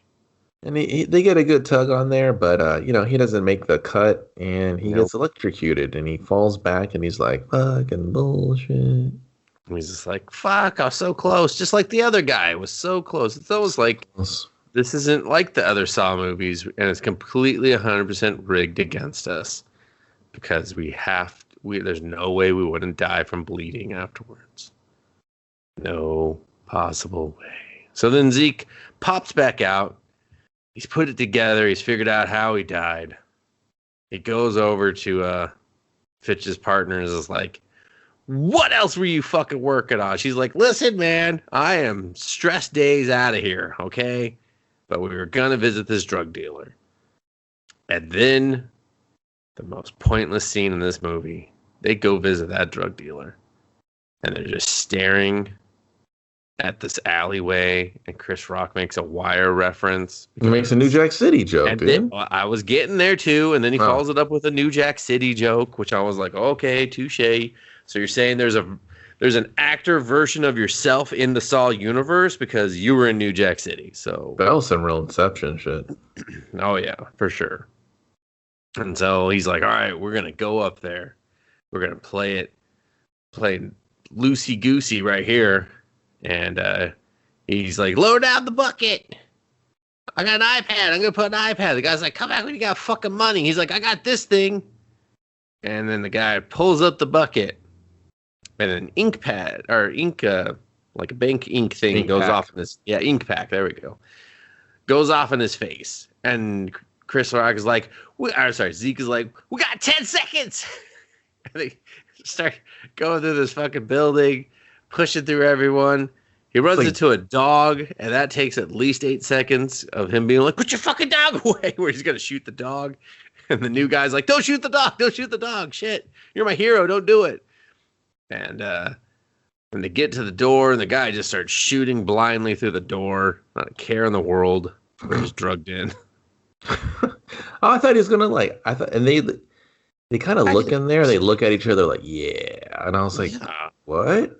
I was surprised this guy didn't like shotgun through the door, but he has a fucking Uzi, and I was like, "Well, you're gonna shoot these. All right, you're out of bullets." Oh, and a jam because it's an Uzi. Yeah, and doesn't Chris Rock like tackle him through a table or something? Yeah, and he like breaks his shin. His shin breaks and bones sticking out. And I was like, I don't understand how that happened, but he's just like, "Don't you know you're supposed to make your table more breakthrough?" And I was like, what are you talking about? And then I'm pretty sure either the woman on the couch got shot or overdosed while they were there, but no one. Both.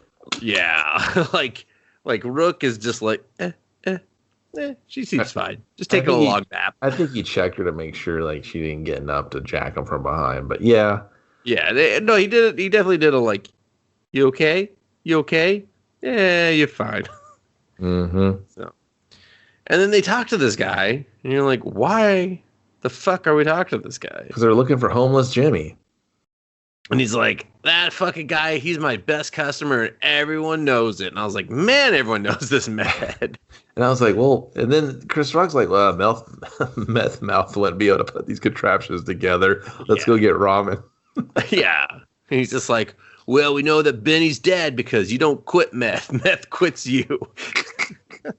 I was like, is this like a rehab show now? Yeah, I was just like, geez, fucking PSA on fucking meth real quick. Like, meth, you will be someone's best customer. It's like, oh. Yeah, it's just this weird diversion. And the movie's just like, you want to go do this, guys? I was like, no, dude, we're here for the traps.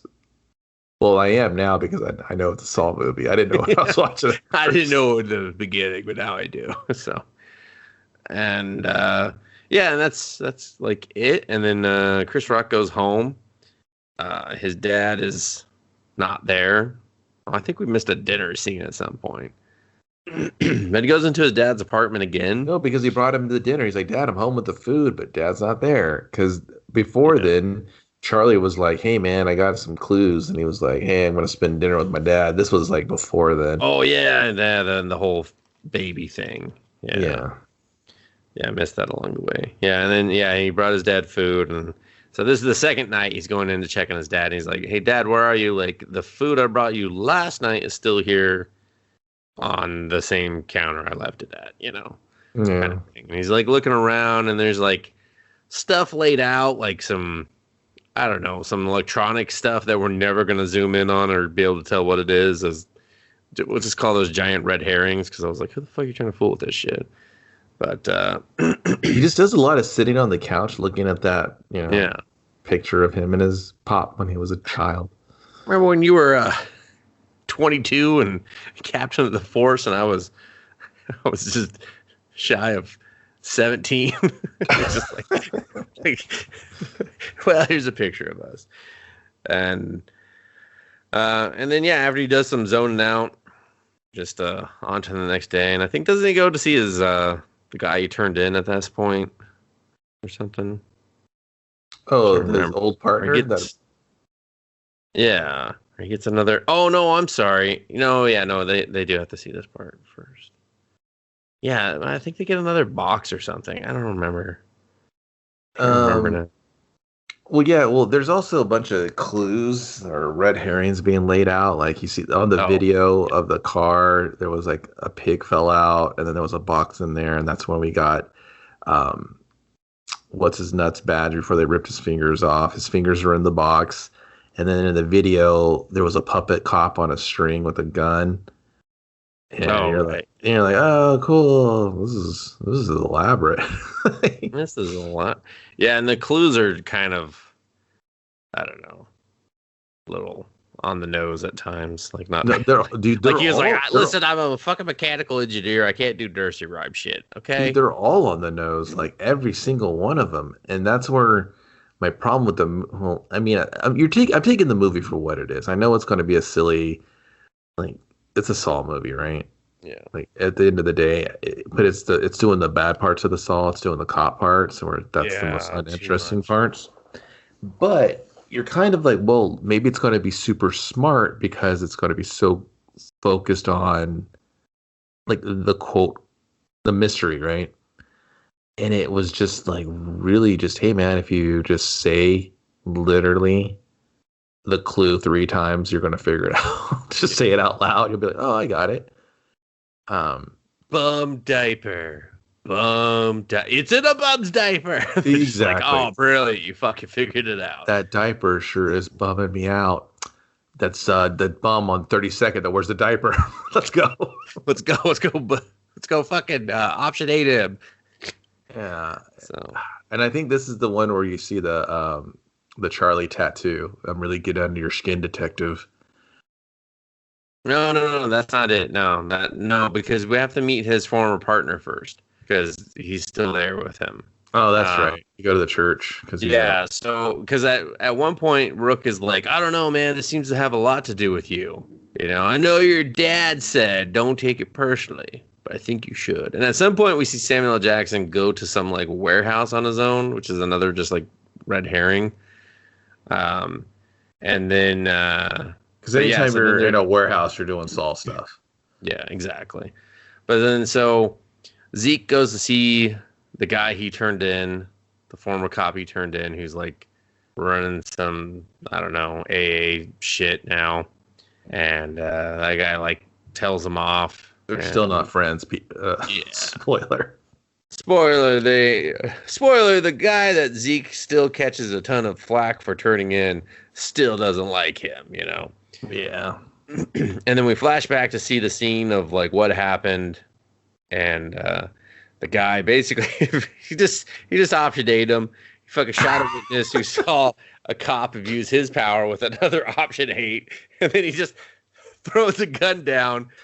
And Zeke runs over. He's like, Pete, what happened, Pete? And Pete's like, fucking witness pulled a gun on me. He's like, the fucking witness pulled a gun on you, Pete? Yeah, man. Don't all beat cops carry 2 to 3 guns for this point? I mean, don't you have your Noma gun and your fucking plant gun? I mean, come on, man. Like, what are you, first day here?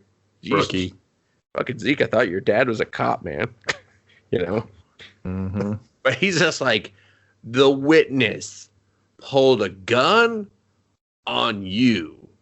And would he even be allowed to be under the same precinct as his dad if his dad was a camp? Oh, no, yeah, you definitely can. Yeah.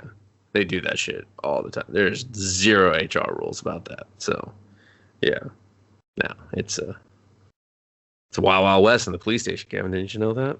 Did not know Oh, that. shoot first, option 8. That's true. Order 66. The city of Metro. Yeah. Order 666. Now, execute. Oh, 66, dude. Star Wars. Yeah, whatever. Order 666. Order the devil. Yeah, that was 666. Ah, dude, it was 66. I don't know. We're going to have to consult the internet mages after this is over. No, dude, you're wrong. There's nothing to consult. Like, you said the wrong... I will still consult.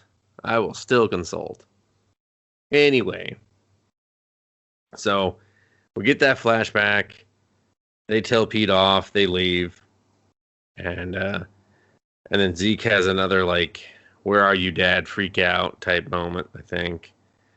And then the next day, he gets another box.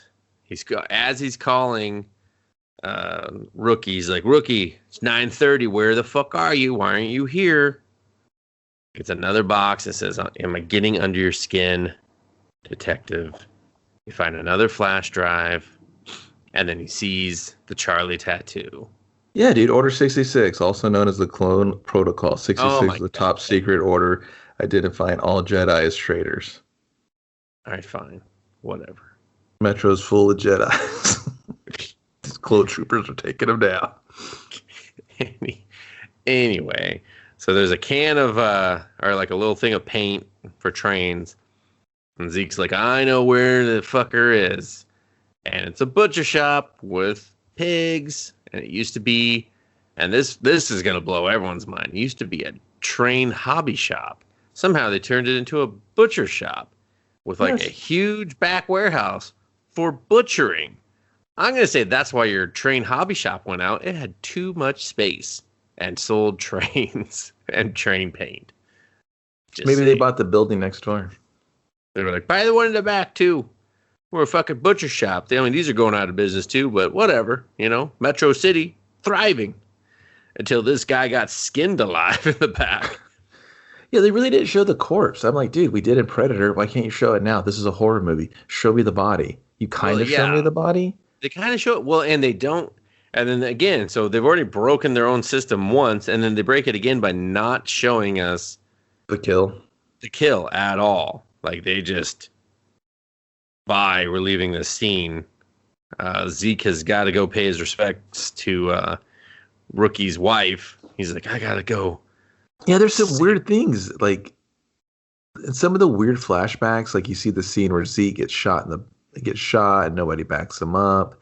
Oh, and yeah, I forgot about that. Yeah, when they go over Fitch's thing. Yeah, there's just like these little stupid flashbacks where I'm like, man, this really wouldn't have killed your movie if you just did this at the beginning and just did some, 5 years later, 10 years later. I'd been fine with that, like, to keep going, like he just hangs over his head. It really doesn't help his character have that chip on his shoulder as he just keeps recounting the place and the time he got screwed over, or the people. You know what I mean? It didn't really help his character.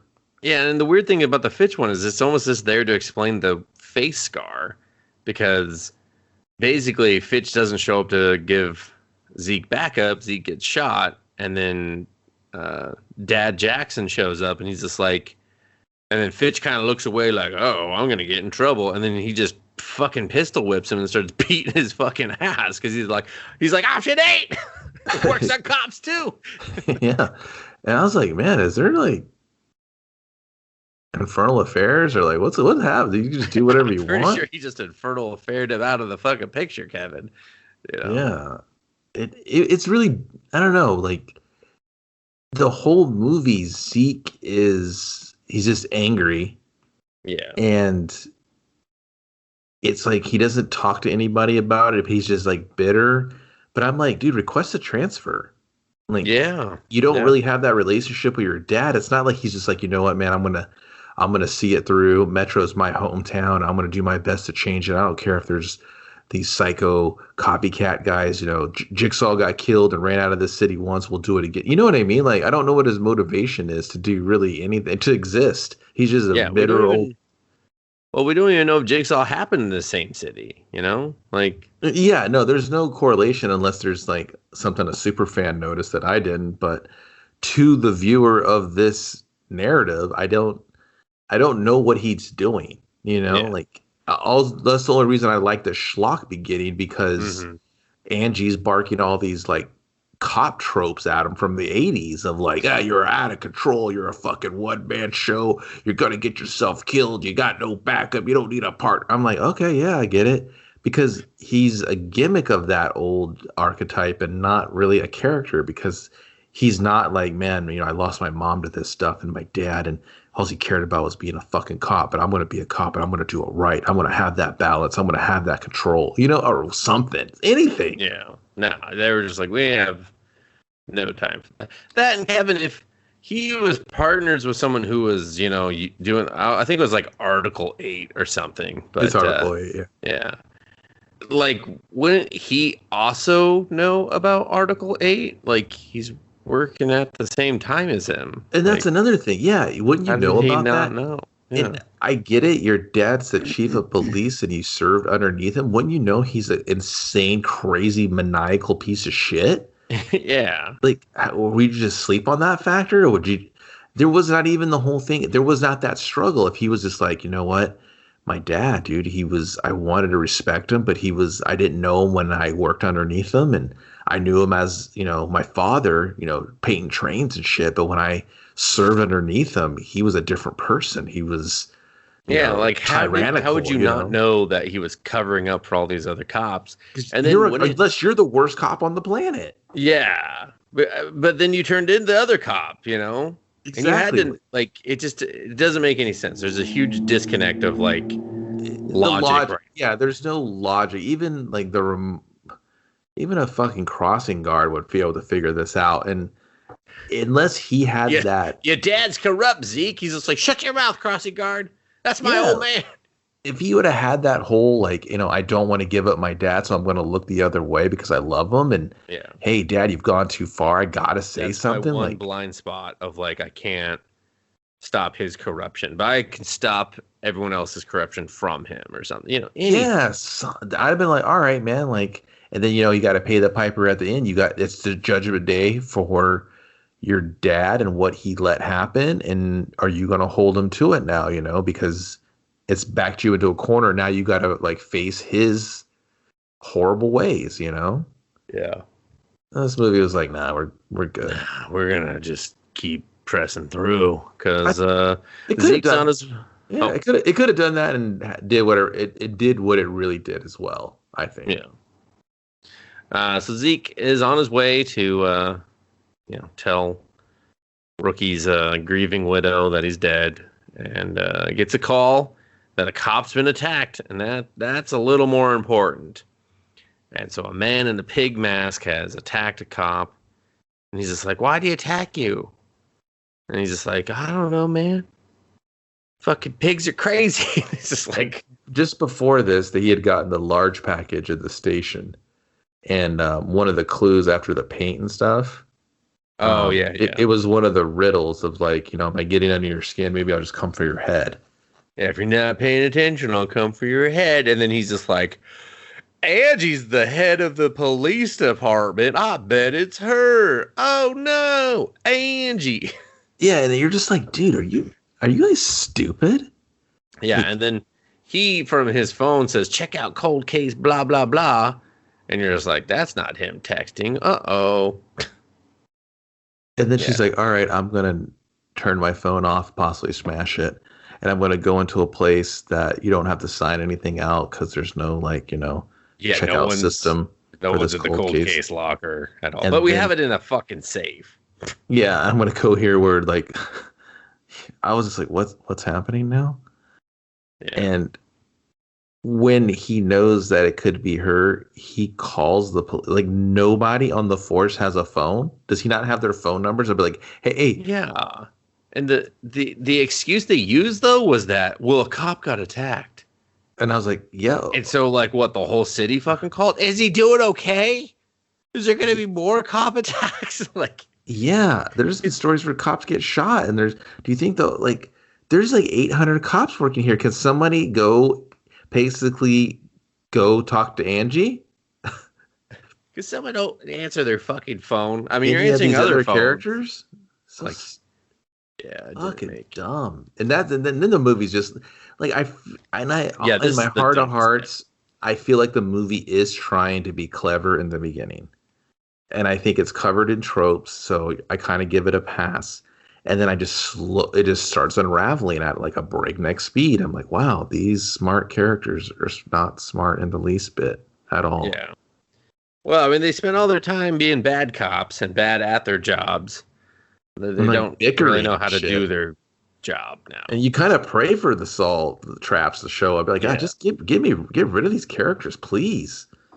So, and I forget what. So Angie gets got because she's just, I don't know, she can't run. She goes in there and it's a safe door, a heavy ass safe door, and she can't catch it in time.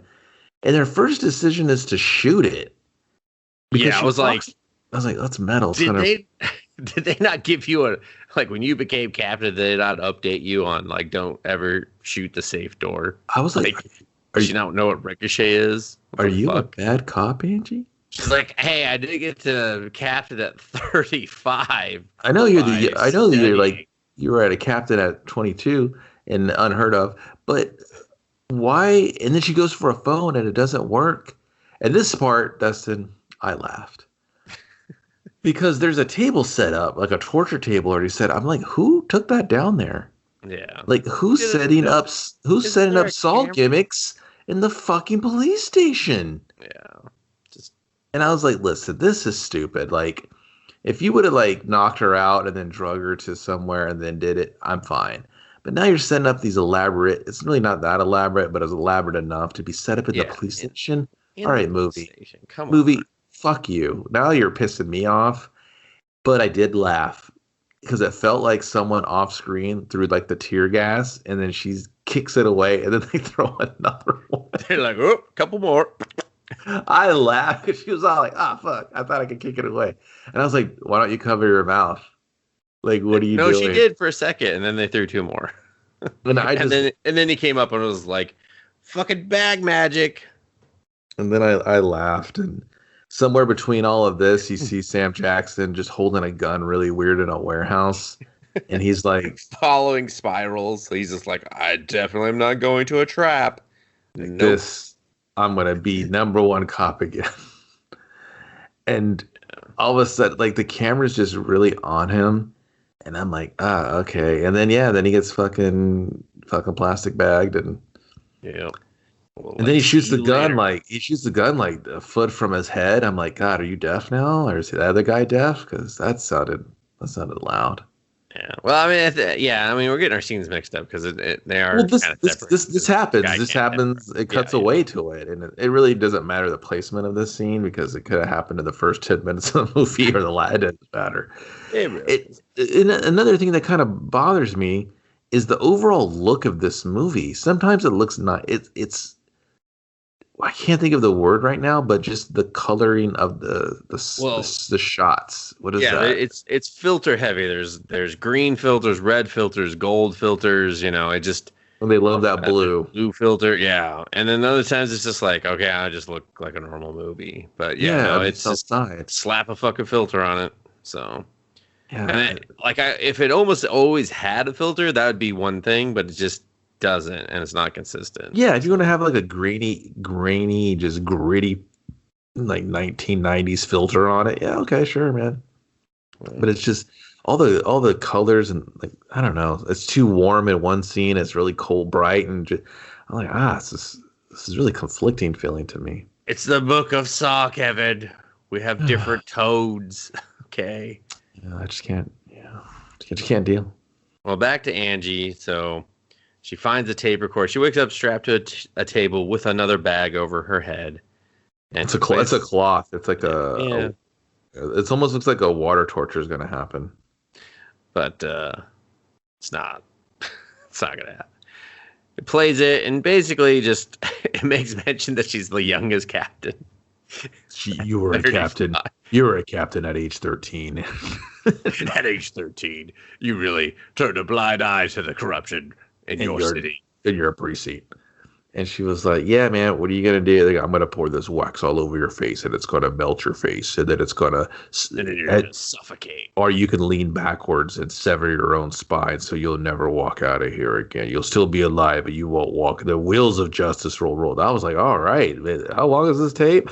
Yeah, I was just like, this is the weirdest one, because she's not going to be able to just sever her own spine. Like, she's just not. Like, her...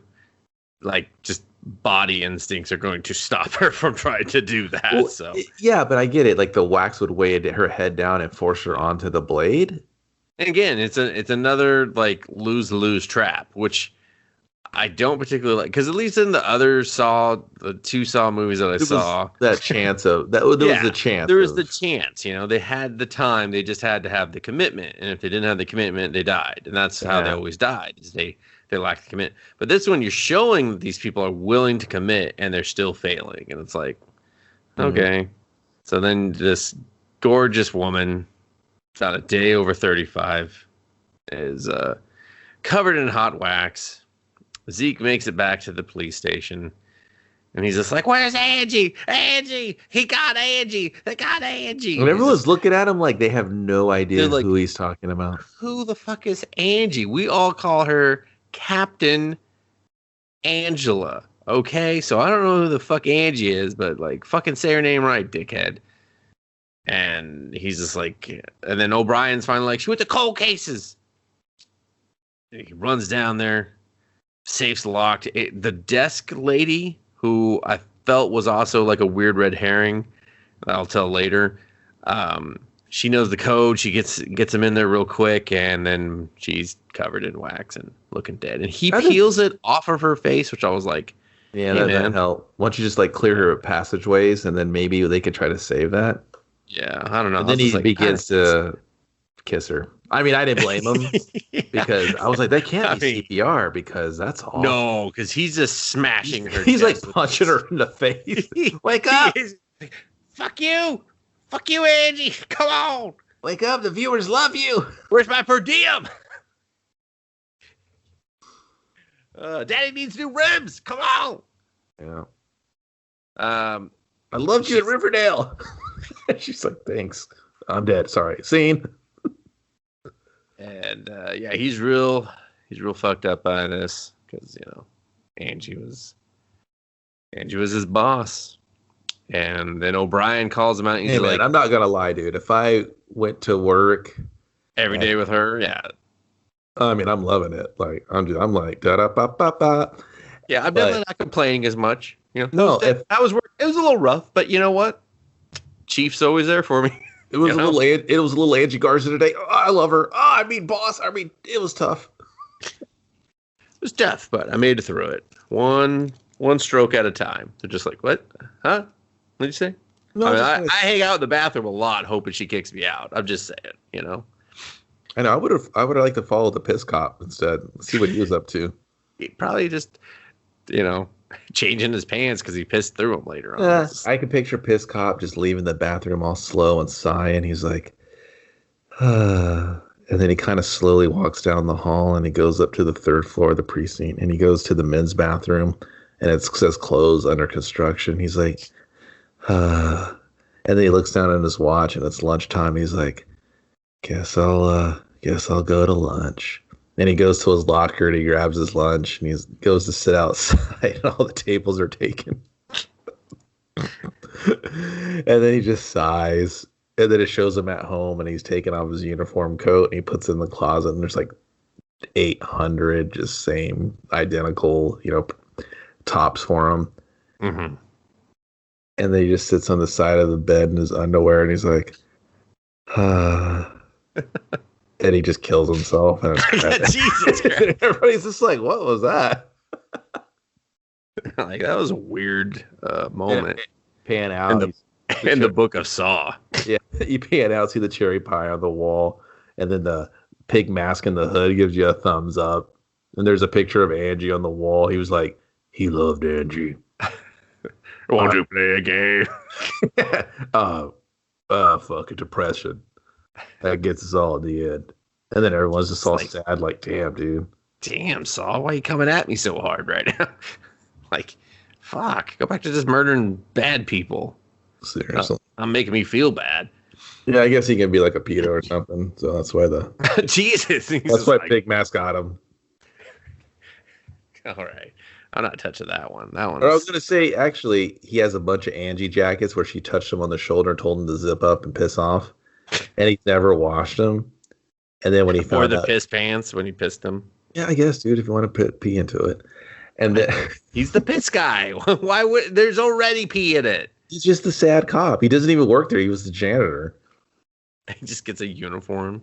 Yeah, and he has just all this artwork of Angie all over the place, and then you find out she died, and he just sniffed his own pee pants and died. Ew, man.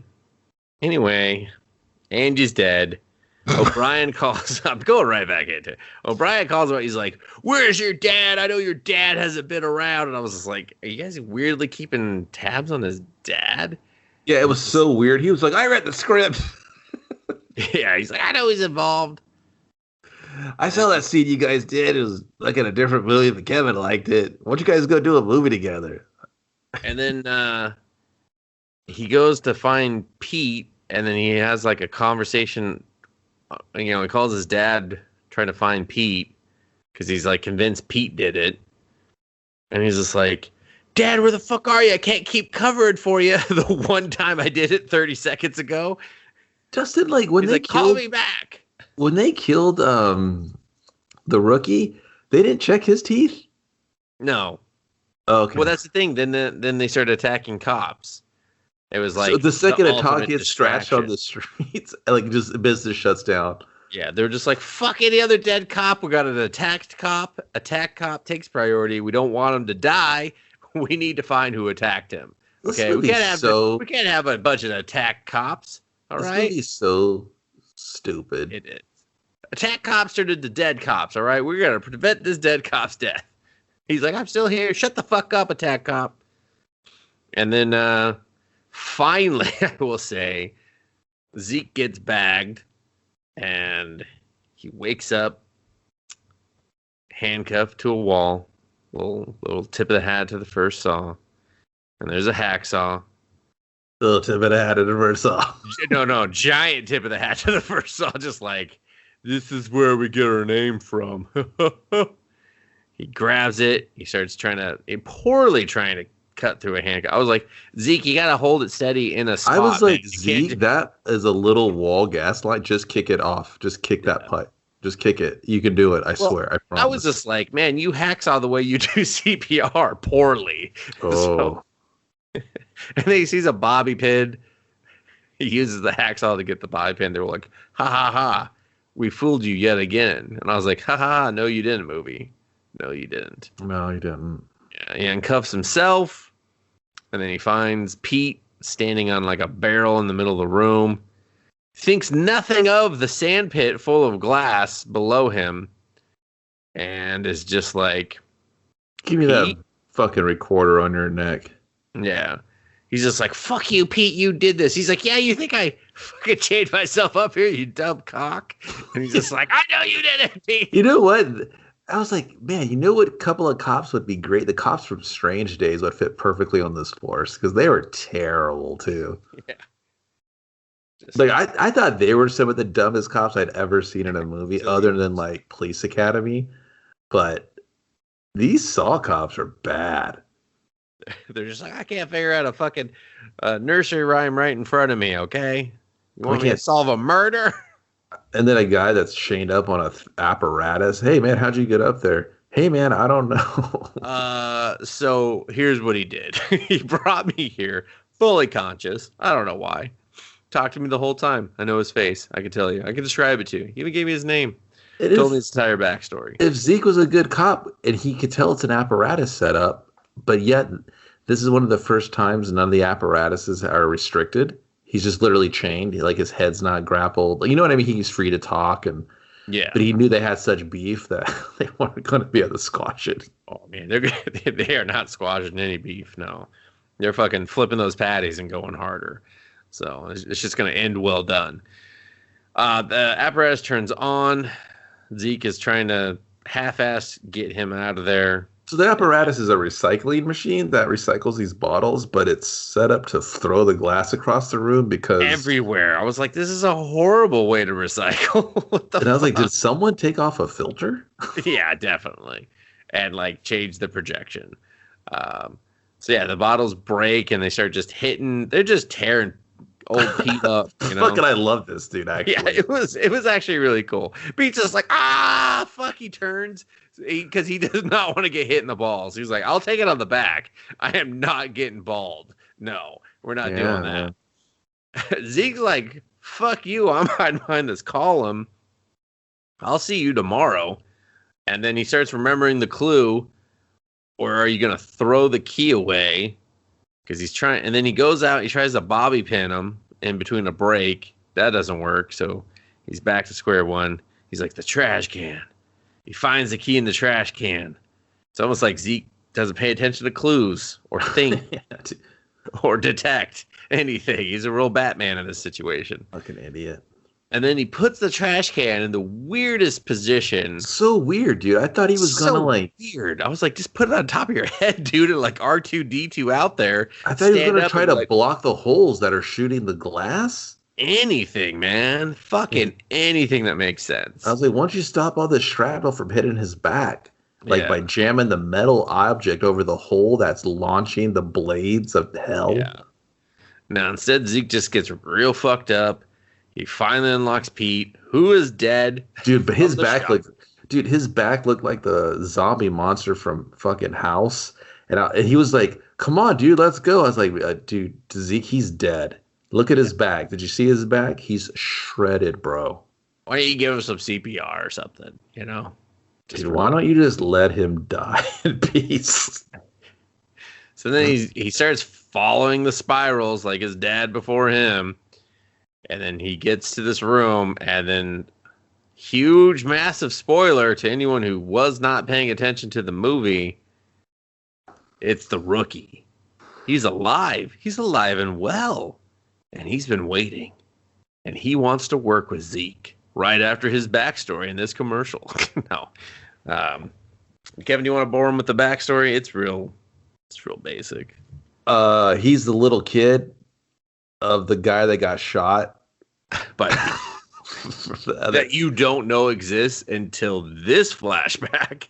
Yeah, so now there's a kid in the flashback in the background, and that's Rookie as an 11-year-old kid that saw his dad get shot in the gut when Order 66 happened, and Pete was being a dirty cop with an extra jammy on him to give to people. He said, oh, he pulled a gun on me. Yeah. And then Chris Rock was like, why did you do that? And then little Rookie was like, I love him. He's a good man, and he understood.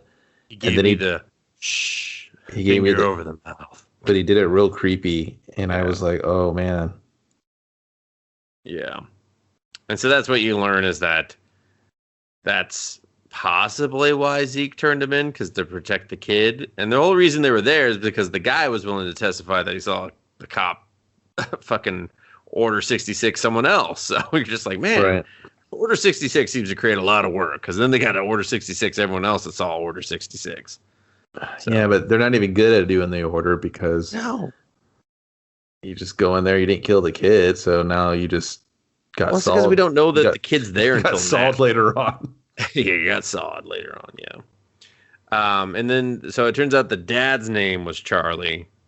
And he's just like, what about your wife and kid? He's like, I'm not fucking married. You think I got time to get a mechanical engineer's degree and become a psychopathic killer? Yeah, this dude is from the School of Mines and shit. And seriously. And he's like, I'm in Mensa. What about your dog? And he was like, that was real. And he's like, oh, thank you. It basically Zeke's just like, I'm the worst cop. I didn't suspect you at all. Well, maybe if you took your head out of your own ass for 5 seconds and stopped worrying about how many people you work with that don't like you. Yeah, maybe if you did take all your time and all your energy to tell everyone to fuck off all the time. Minute. Hey, fuck off your computer. Hey, fuck you, get that report. Hey, fuck you, where's my coffee? You know, if you weren't so busy thinking about doing a perspective of Forrest Gump. Retrospective. Yeah, he's like, here's why there's not a Forrest Gump sequel. It's the end. Fuck. And yeah, so I don't know about you, Kevin. I was not surprised by this at all. I mean, I'm not gonna say I figured it out instantly, but I was just like, okay. Like the only thing I'll say is like I thought that there's one shot where they show him wave at the front desk girl, and she looks like the woman in the picture, and then she also helped at the safe door, and I thought there was gonna be something there, but there wasn't. Oh yeah, I could see that was the only thing that I was like, oh, okay, so that didn't, yeah. But like, especially when he said, your dad's the whole reason for this, and I was like, was there something his dad did? Oh, okay, so that's gonna come back into play. Well, you don't even have to think about it because the movie's going to be like, hey, this movie's only an hour and 30 minutes, but it's 25 minutes of flashbacks that I already showed you the first hour of the movie. Get ready, viewer. And I was like, dude, I just saw this. My attention span is not that damaged. Well, watch old Pete pretend to be young Pete once again, and you're like, oh God. I was like, old Pete was a beat cop for a long time, so you need to fucking up his game or something. And so now we're, in the new Jigsaw, as I'll call him now. He's like, Zeke, you're the only good cop, and I want to work with you. We're going to be partners, but I need to know if I could trust you. Yeah, you bring me the dirty cops, and I'll kill them. And he's just like, you want me to kill cops? He's like, no, asshole. Hey, fucking pay attention. You bring me the dirty cops, and I kill them. I was like, I think the whole police station is going to straighten up right now, okay? And they have no leadership, so... Dude, imagine the new rookie. He's just like, man, I can't wait to become a cop at this. Oh, God, did their rookie just get killed? Uh-oh. Oh, they just lost their chief. Uh-oh. They just... Oh, and the rookie turned out to be the bad guy all along. Oh, no. Oh, and the legacy fucking cop that started this whole operation is dead now, too? Ooh. Mm-mm. Not for me. And his son's in the insane asylum, you say? Ooh. I think my wife is not going to be the happiest. It sounds like a Twisted Pictures joint. It does. And so then new Jigsaw leads Zeke to where his father is. His father is being drained of his blood. While I laughed, Dustin. I don't know. It was so stupid. I was like, this is the contraption you came up with? This sucks. He's like so much ass. He's strung up like a marionette, and there's these jars around him, and they're slowly dripping his blood out. And I looked at how much blood was already out, and I was like, well, he's already dead. Like, he wouldn't be conscious. Like, he could but he wouldn't be sitting there going, Ezekiel, shoot this motherfucker, Zeke. I mean, yeah. And then they close the door behind, and basically Chris Rock is just in a wonderland of emotions as Ezekiel here. And new Jigsaw closes the door, and he sets the door to trigger the device, and he keeps telling him, he's like, hey, so I shot off this gun that your dad left. He had one shot. He almost killed me, but he missed. And I just popped off a couple of shots, called the cops. They're on their way, so you got to hurry up and decide, because I'm pretty sure they're just going to, barge in and start shooting at the place? They're going to be like, hey, he's another cop. Like, you know what I mean? Like, what was that supposed to Yeah. do? What was that? Create Yeah. tension? Oh, I know how you guys work because I was one of you. Yeah, I didn't. It was a very weak tension because he's just like, you gotta choose. If you shoot this target, your father drops. He lives. And I was like, no, he doesn't. I can see the amount of blood. He doesn't live through this. But not for long. And so they start fighting, and he has his little escape elevator. And then the SWAT converges. They cut through the door to create this more tension. They have to get like a saw, and they cut it open. And Jackson's like, "Don't open that door. You're gonna kill me, motherfucker." Like, don't open the door. And they're just like, I fucking saw and yell, you old fuck. Yeah, how did they know that that's where the shots were coming from? They just had shots. Why did they have to use a jaws of life to get in? Like, I don't like. How no did one they even assessed have that handy? Yeah, they were just like, we found the exact room. It took them 25 minutes and a bunch of spiral doors to get here, but we just beelined it right to it. Yeah, Like, dude. It's like, oh, don't tell. And man, what SWAT happened? don't fuck around. SWAT got every blueprint memorized. Well, they heard that cops are being attacked, and they can't take it anymore. Now the city's on high alert. They're just like, I fucking amped out of my mind. I've drank 13 Red Bulls before we got here. Let's go. I got to piss and murder. And that's a fast 911 call to turn around, and the SWAT team's going to respond in the fucking industrial district ghettos that of a building that hasn't been used in forever. No one's going to try to negotiate with this guy, or it was real stupid. It was super stupid. And then like fucking Ezekiel starts beating the shit out of Newsaw and just beating him up, and he's just like, ha ha ha, beat me up, waste more time. And then they open the door, or they cut open the door, it falls, it's triggered the switch, and basically it's to activate Sam Jackson as a marionette. He kind of drops down and whips his arm up like he has a gun, and cops don't like that. Go out. And the lights go out, so you can't really see it. And cops are just like, fuck that. We shoot 8 million flying man. He's in the sky, shoot him. And one dude has a shotgun. He's just pumping. He's like, pump and pray. They literally, fucking flying man's gonna kill me. I swear to God, I know these Jigsaw guys could fly. I know they really can. I wish they would have cut to the floor so we could see all the expended cartridges, because it would have been like a million.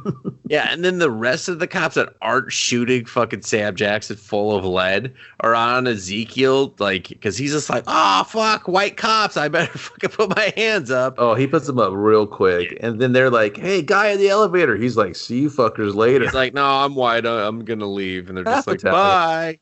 And I was like, so no one is watching the perimeter? Are we going to pursue this guy, or just he's slowly leaving on this slow freight elevator? Yeah. Should we? And he did the shush to fucking Zeke, and I was like, okay, I'd like that callback, except for then you instantly went to the credits.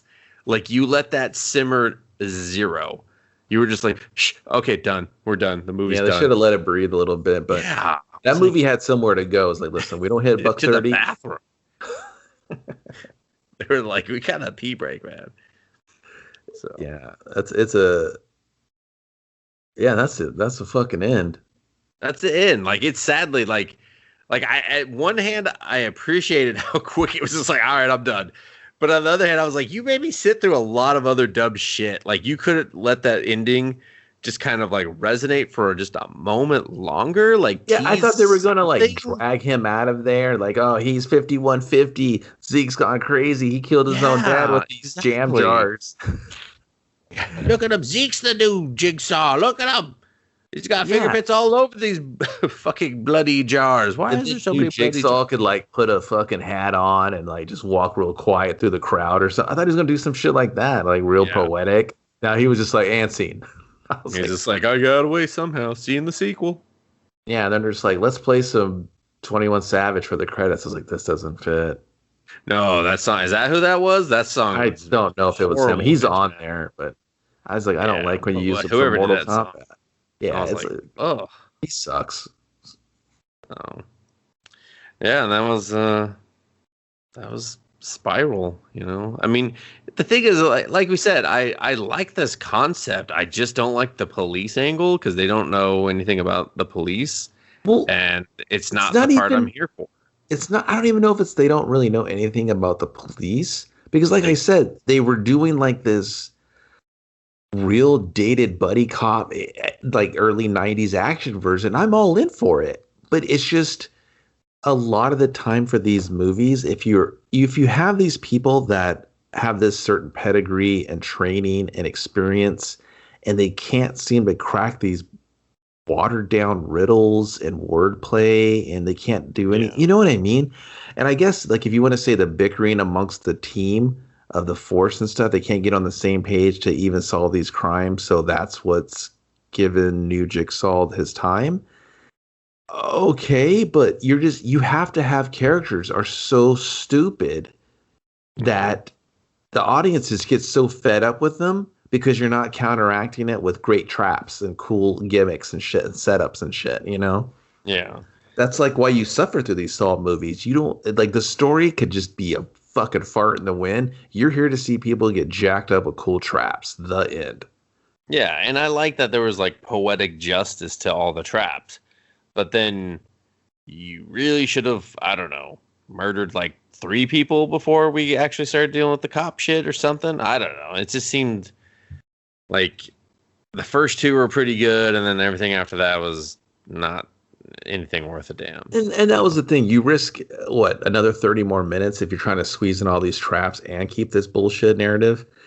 And I don't know. I think your story is still there if you want to kill dirty cops and stuff. Mm-hmm. But I don't know if like this was the approach to have a cop that has to figure it all out just because they love their air quotes gotcha endings or twist endings or were you paying attention endings. I don't even know really what to call these. I don't want to say they're a surprise because they're not, because you write these other characters like dickheads. Yeah. I mean, there's something like when I look at it on paper, I'm interested, which is why I was kind of like, oh, okay, mm-hmm. I'll give this a shot. I haven't seen a Saw movie for a while. Why not? Why not give this, kind of a soft reboot a chance? But it's just like, man, it's such an easy formula that they don't seem to understand themselves, even after creating it, Maybe this guy's been involved with too many of them, maybe, and it's just like you need fresh fucking eyes. It's a very tired gimmick, and why they still impressed me by coming up with these innovative traps. Just the narrative to get to these traps is kind of the oh man. Oh god. Yeah, it's just not worth it. And it's not rewarding, it's not interesting even. I mean, maybe if he was like a PI or something and he's like working against the force or some shit. Have him be a washed up cop where he doesn't have to worry about the laws and rules. Strange Days type territory. I don't that's fine. Like he's at the equivalent of it, but at least maybe he's haunted by the traps, and he lost a partner to a trap. He can't figure out why. And then he discovers that his partner really wasn't who he thought he was and all this shit. And then he questions himself. He's like, damn, dude, was I that bad? Is my perception skewed? Were we not, fighting for justice? I don't know. They probably already did that because they just love to dance in and out of these cop angles. But I can only really recommend this if you're just a diehard Saw fan and just kind of jones for a little bit more. But this is for a Let's movie, this is a not Let's movie. Not gonna movie. We're not gonna movie on it's this. A not gonna movie for me. Yeah, it's a not gonna movie for me as well. And the thing is about, like, I guess the weirdest thing about this, now that I'm like kind of thinking about the whole picture as it concludes, is that they were able to figure out all of the traps, and if they couldn't, then the killer was just like, well, here's what I did, and you're just like, that's not rewarding at all. Like, they're not detecting, like, this would be convincing if they didn't know, like, what the fuck, what is up with this trap, why did this happen, like, they're calling in all sorts of experts to be like, what the fuck, how did this person die, why did they die like this, type of thing. And instead they were just like, pulled his fingers out, electrocuted him, we're done here, everybody, go home. Like, he was just like, yeah. Okay. So, yeah, it's a not movie. for me. Well, and then remember like the other guy, like the one, the other black cop on there that was ordering pizza and was giving him shit, and then we had the mom cop. Like all these other cops just kind of disappeared, and I assumed they were all scumbags. Oh yeah, no, he was like, that guy's an asshole and a dirty cop, and like obviously because he has computer experience, he's probably like scrubbing records and all this other shit, and you're like, yeah, I was waiting for that guy to get killed. Instead, they were just like, it was like, it was like the editing of I don't know. It's like, shouldn't we got some more kills? There's probably like a longer version or something. So I don't know. What I did notice, I forgot to mention at the beginning, is that this is a Lionsgate release, not a film, but a release, which I thought was kind of, interesting, because it's like, oh, yeah, it's are we like it's Twisted Pictures is its own production house, so Lionsgate's probably just distributed it.